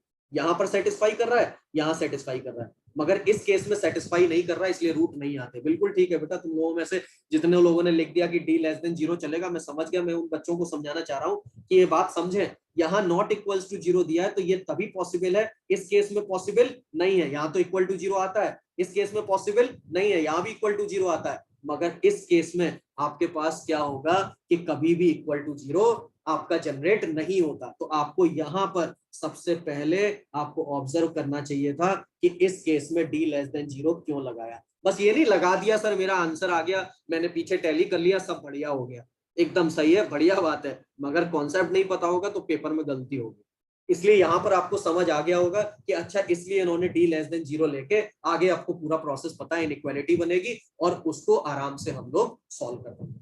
अब एक बच्चे ने कहा कि सर अगर a माइनस सिक्स मेरा जीरो की तरह ट्रीट हो रहा होता, a माइनस सिक्स मेरा जीरो की तरह अगर ट्रीट हो रहा होता तब मैं क्या करता। तो भैया अगर a माइनस सिक्स आपका जीरो की तरह ट्रीट हो रहा होता, मतलब a की वैल्यू सिक्स के बराबर हो जाती, तो जरा यहाँ पर देख लो क्या होता। यहाँ पर जैसे ही आप a minus A equals to six put up करते तो ये बन जाता आपका zero into x square minus 12x minus one is not equals to zero. तो x is not equals to minus का 1/12। ऐसा ही ना भाई, बोलो क्या ये बात सही है। 12x और यहाँ पर अच्छा ये मैंने शायद 2x प्लस वन और ये माइनस टू था, अच्छा ये माइनस थ्री होगा ना, ये कैलकुलेशन शायद यहाँ पे माइनस थ्री कर दो, है ना, माइनस टू माइनस वन इधर भेजा है मैंने, बिल्कुल, तो यहाँ पे कर दो माइनस थ्री, ठीक है भाई। और माइनस थ्री का मतलब x not equals to minus 1/4। अब तुम में से कितने लोग ऐसे हैं जो मुझे ये बात बता देंगे कि x की ऐसी रियल वैल्यू क्या नहीं होगी जिस पर मैं 1/4 लेकर इसको जीरो कर दूं, हाँ या ना। क्या मेरी ये वाली बात आपको समझ आ रही है, क्या ये वाली बात आपको समझ आ रही है कि यहाँ पर जब मैंने a इक्वल्स टू सिक्स लिया, ध्यान से सुनो, फिर सुनो, मैं फिर रिपीट कर देता हूँ, a इक्वल्स टू सिक्स लिया, यहाँ रखा, तो ये जीरो एक्स स्क्वायर, ये माइनस 12x और ये minus three not equals to zero होना चाहिए। तो उसके करस्पॉन्डिंग मैंने x का जो आउटपुट मतलब इनपुट था वो निकाला, तो उसकी वैल्यू आई x is not equals to minus की 1/4। तो ये क्या शो कर रहा है कि x की वैल्यू 1/4 नहीं होनी चाहिए। मगर शायद आपको ये बात अच्छे से पता है, जब x बिलोंग्स टू r है तो उसमें 1/4 हो सकता है, हाँ या ना। पहले तो मुझे ये बात बताएं, पहले तो मुझे ये बात बताएं कि a इक्वल्स टू 6 जब आप कंसीडर करोगे तो इस वाले केस में आपके पास सबसे पहली चीज क्या होगी, और इस केस को क्या मुझे रिजेक्ट करना चाहिए या आपका एक्सेप्ट करना चाहिए, बस चैट बॉक्स में ये बता दो, केस 2 को इसमें रिजेक्ट करेंगे या एक्सेप्ट, फिर मैं समझ जाऊंगा आपने मेरी बात समझी है। रिजेक्ट, रिजेक्ट, ठीक है ठीक है, बाकी लोग रिजेक्ट रिजेक्ट रिजेक्ट, ठीक है रिजेक्शन। क्यों, फिर रिपीट कर रहा हूं भाई, और कुछ लोग फर्स्ट कह रहे हैं, मैं फर्स्ट बता रहा हूं, सेकंड पहले फिर से सुन ले। फर्स्ट सेकंड वाले में आपने कहा कि x की वैल्यू माइनस 1/4 नहीं लेनी है, मगर भैया x की वैल्यू माइनस की 1/4 अपने रियल में आती है, तो ये वाली चीज तो गलत हो जाएगी ना। तो इस वाले केस में इसको क्या करना पड़ेगा, रिजेक्ट करना पड़ेगा। आपने एकदम सही जवाब दिया, इसलिए रिजेक्ट। अब कुछ बच्चे कह रहे हैं सर केस वन एक बार फिर सुन लो। जब दो ग्राफ एक दूसरे को कट नहीं कर रहे तो अपन ने ये एक इक्वेशन बना दी, और इस इक्वेशन में a माइनस सिक्स को नॉट इक्वल्स टू जीरो लिया, तो मैं इसको ट्रीट कर रहा हूँ बेटा क्वाड्रेटिक इक्वेशन की तरह। और जब मैं इसको क्वाड्रेटिक इक्वेशन की तरह से ट्रीट कर रहा हूँ तो आप सबको एक छोटी सी बात एनालाइज होनी चाहिए कि इसका वैल्यू जीरो कब नहीं आता किसी क्वाड्रेटिक का। बेटा तुम ही सोच के जवाब दो ना, जो लोग फर्स्ट कह रहे हैं, तीन चार लोगों ने लिखा कि सर फर्स्ट केस में डी लेस देन जीरो क्यों लिखा है। डी लेस देन जीरो इसलिए लिखा है, अगर कोई भी क्वाड्रेटिक एक्सप्रेशन आपको जीरो वैल्यू रिटर्न करता है तो इसका मतलब है कि वो उसके रूट है, और वहां पर वैल्यू जीरो हो रही है। यहां तो अपन को नॉट इक्वल्स टू जीरो लेना है ना, तो नॉट इक्वल्स टू जीरो लेना है, तो इस केस को अगर बात करोगे तो यहां तो इन दो पॉइंट्स पर ये वैल्यू जीरो दे देता है ना, रूट्स को, रूट्स की वैल्यू रखने पर यहाँ पर तो इक्वल टू जीरो आ जाता है ना। तो मैं ये केस कैसे ले सकता हूँ, रिजेक्ट। अब मैं गया, मैंने कहा सर इस वाले केस को दिखाना जरा जिसमें अल्फा बराबर बीटा हो जाता है। अरे भाई अल्फा बराबर बीटा हो जाता है तो वैल्यू तो जीरो ही हो जाती है ना, है तो रूट ही नाम ना, रूट नाम है ना। तो ये वाले केस में भी डी इक्वल्स टू जीरो, इसको भी मैं नहीं ले सकता क्योंकि ये तो जीरो कर देगा। कौन सा केस बचा बेटा जिसको मुझे एक्सेप्ट कराना चाहिए, ये वाला केस बचा जिसके करस्पॉन्डिंग मेरे को इन दोनों को कट कर देना चाहिए यहाँ पे। और इसके लिए मैं यहाँ पे बता दूं कि इसको मैंने एक्सेप्ट क्यों करा, क्योंकि यही एकलौता ऐसा केस होगा जिसमें मुझे नॉट इक्वल्स टू जीरो मिलेगा, जब वो नॉन रियल रूट की बात कर रहा होगा। किसकी बात कर रहा होगा भाई, नॉन रियल रूट की बात कर रहा होगा, तभी ऐसा होगा कि ये दोनों ग्राफ एक दूसरे को कट नहीं करेंगे। रियल होगा तब तो कट कर ही जाएंगे भाई उस केस में। तो तो आपके पास नॉन रियल रूट होंगे तभी ये कट नहीं करेगा, इसलिए मैंने डी को लेस देन 0 लिया।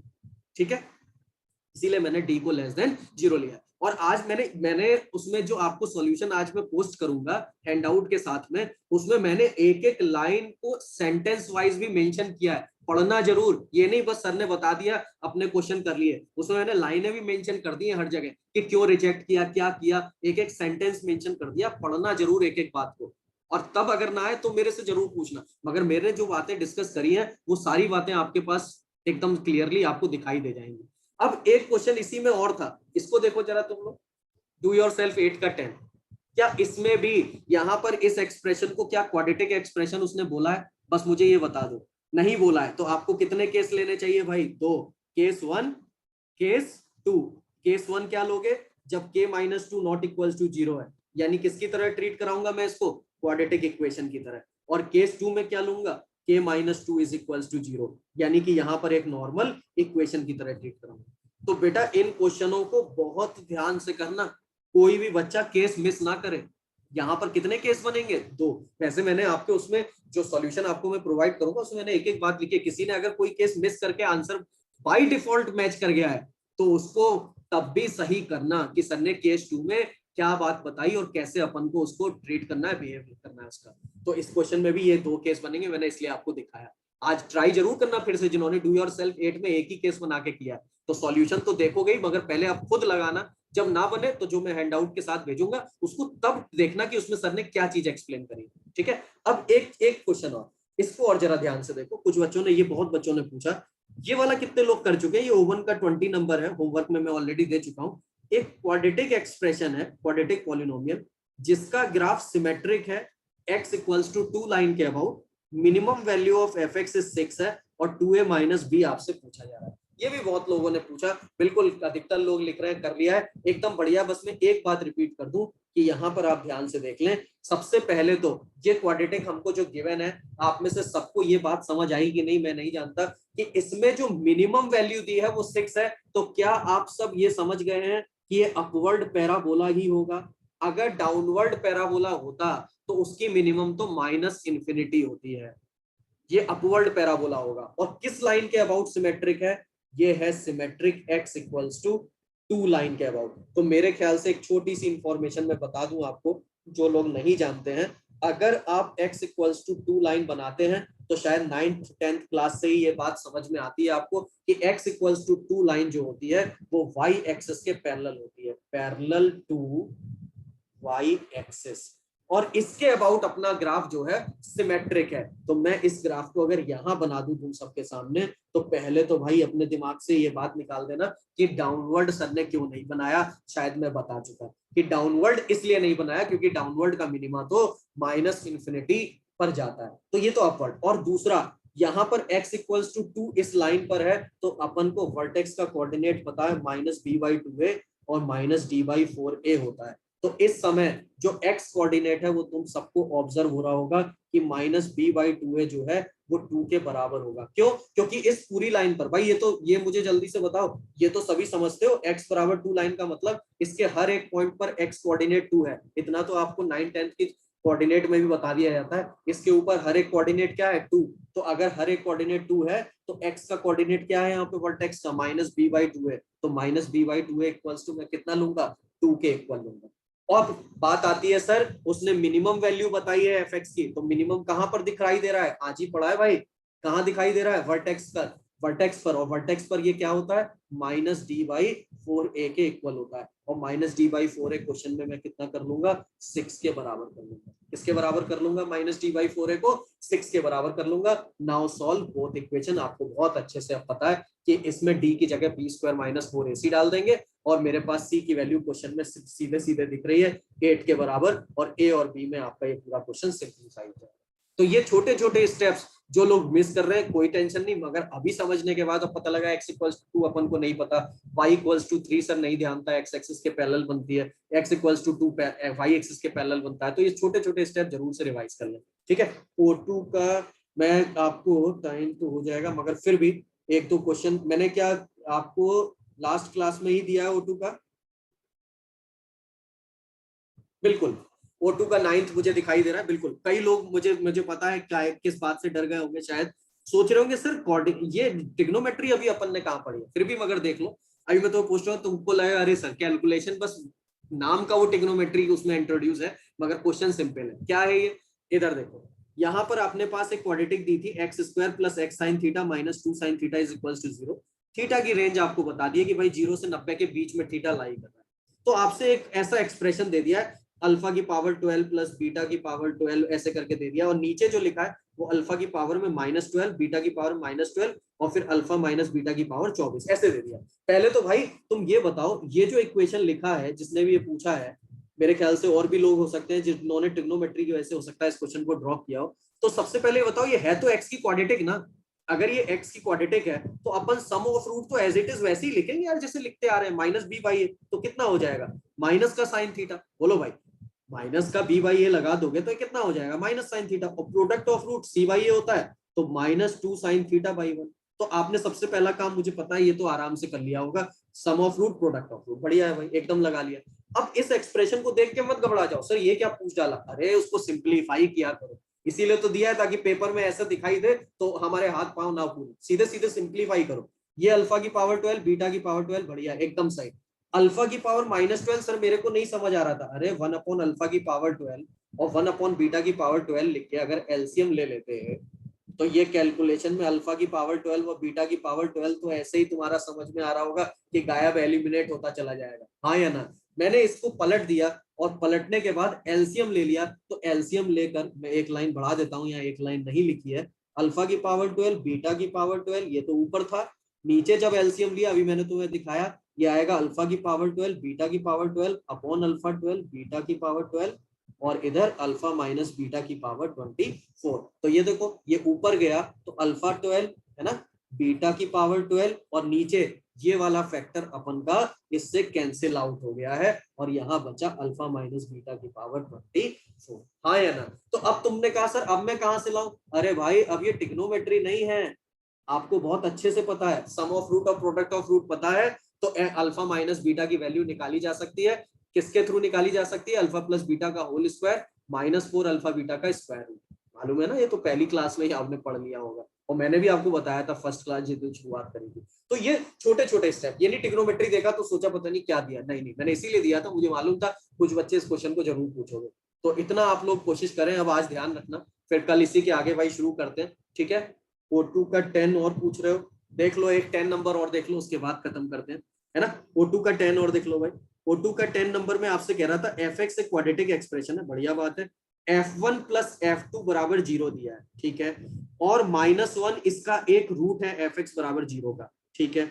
तो कहता है देन द अदर रूट बताओ। अच्छा तुम में से सब लोगों ने जब ये क्वेश्चन पढ़ा होगा तो सबसे पहले ये बात एनालाइज कर लेते हो कि नहीं कि अगर ये क्वाड्रेटिक एक्सप्रेशन है और इसका एक रूट तुम्हें -1 दिया है तो 100% है x प्लस 1 इसका एक रूट रहा होगा, और क्वाड्रेटिक एक्सप्रेशन मुझे इसे बनाना है तो मुझे दूसरा रूट मैंने अल्फा बीटा गामा जो तुम्हारी मर्जी है कुछ मान लो, जैसे मैंने यहाँ पर x इक्वल्स टू अल्फा माना है तो क्या मैं इसको x माइनस अल्फा लिख सकता हूँ। अब तुम ध्यान से ऑब्जर्व करना, कुछ बच्चे यही क्वाड्रेटिक बोल देंगे, मगर इस क्वाड्रेटिक में a लगाना आपका बहुत जरूरी है क्योंकि आपको नहीं पता लीडिंग कोफिशिएंट 1 आने वाला है या कुछ और आने वाला है। क्या एग्री करते हो इस बात से, हाँ या ना, हाँ या ना, बोलो भाई। मेरे पास एक रूट पता था -1 तो मेरा इक्वेशन x प्लस 1 तो होना ही होना है, मेरे को अगला रूट पता नहीं है, बस ये पता है क्वाड्रेटिक है तो मैंने दूसरा x माइनस अल्फा कर दिया, मतलब x इक्वल्स टू अल्फा ले लिया, है ना।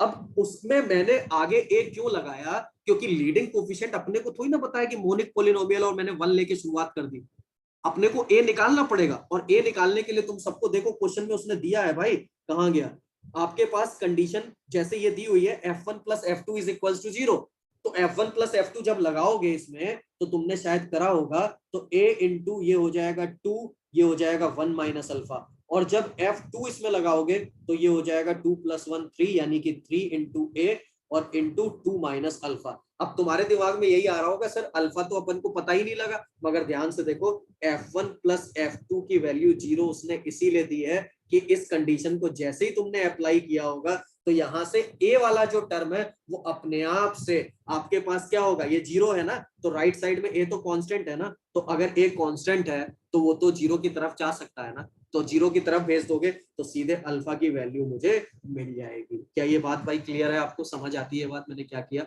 ये तो कॉमन चला गया और बराबर 0 है, और एक कांस्टेंट है, लीडिंग कोफिशिएंट है, कोई कांस्टेंट होगा तो उसको 0 की तरफ भेज दो, तो आराम से क्या मिल जाएगा मेरे को, अल्फा की वैल्यू। ठीक है भाई, अब यहाँ वाइंड अप करते हैं। कल मैं इसके अभी हैंडआउट में ही होमवर्क आपको भेज दूंगा, तो आप होमवर्क बिल्कुल बेटा, होमवर्क उसी में लास्ट पेज पे रहता है, आप लोग देख लेते हो ना। और 1 to 40 रेसेस मैंने कल ही उस पे सेंड कर दिए।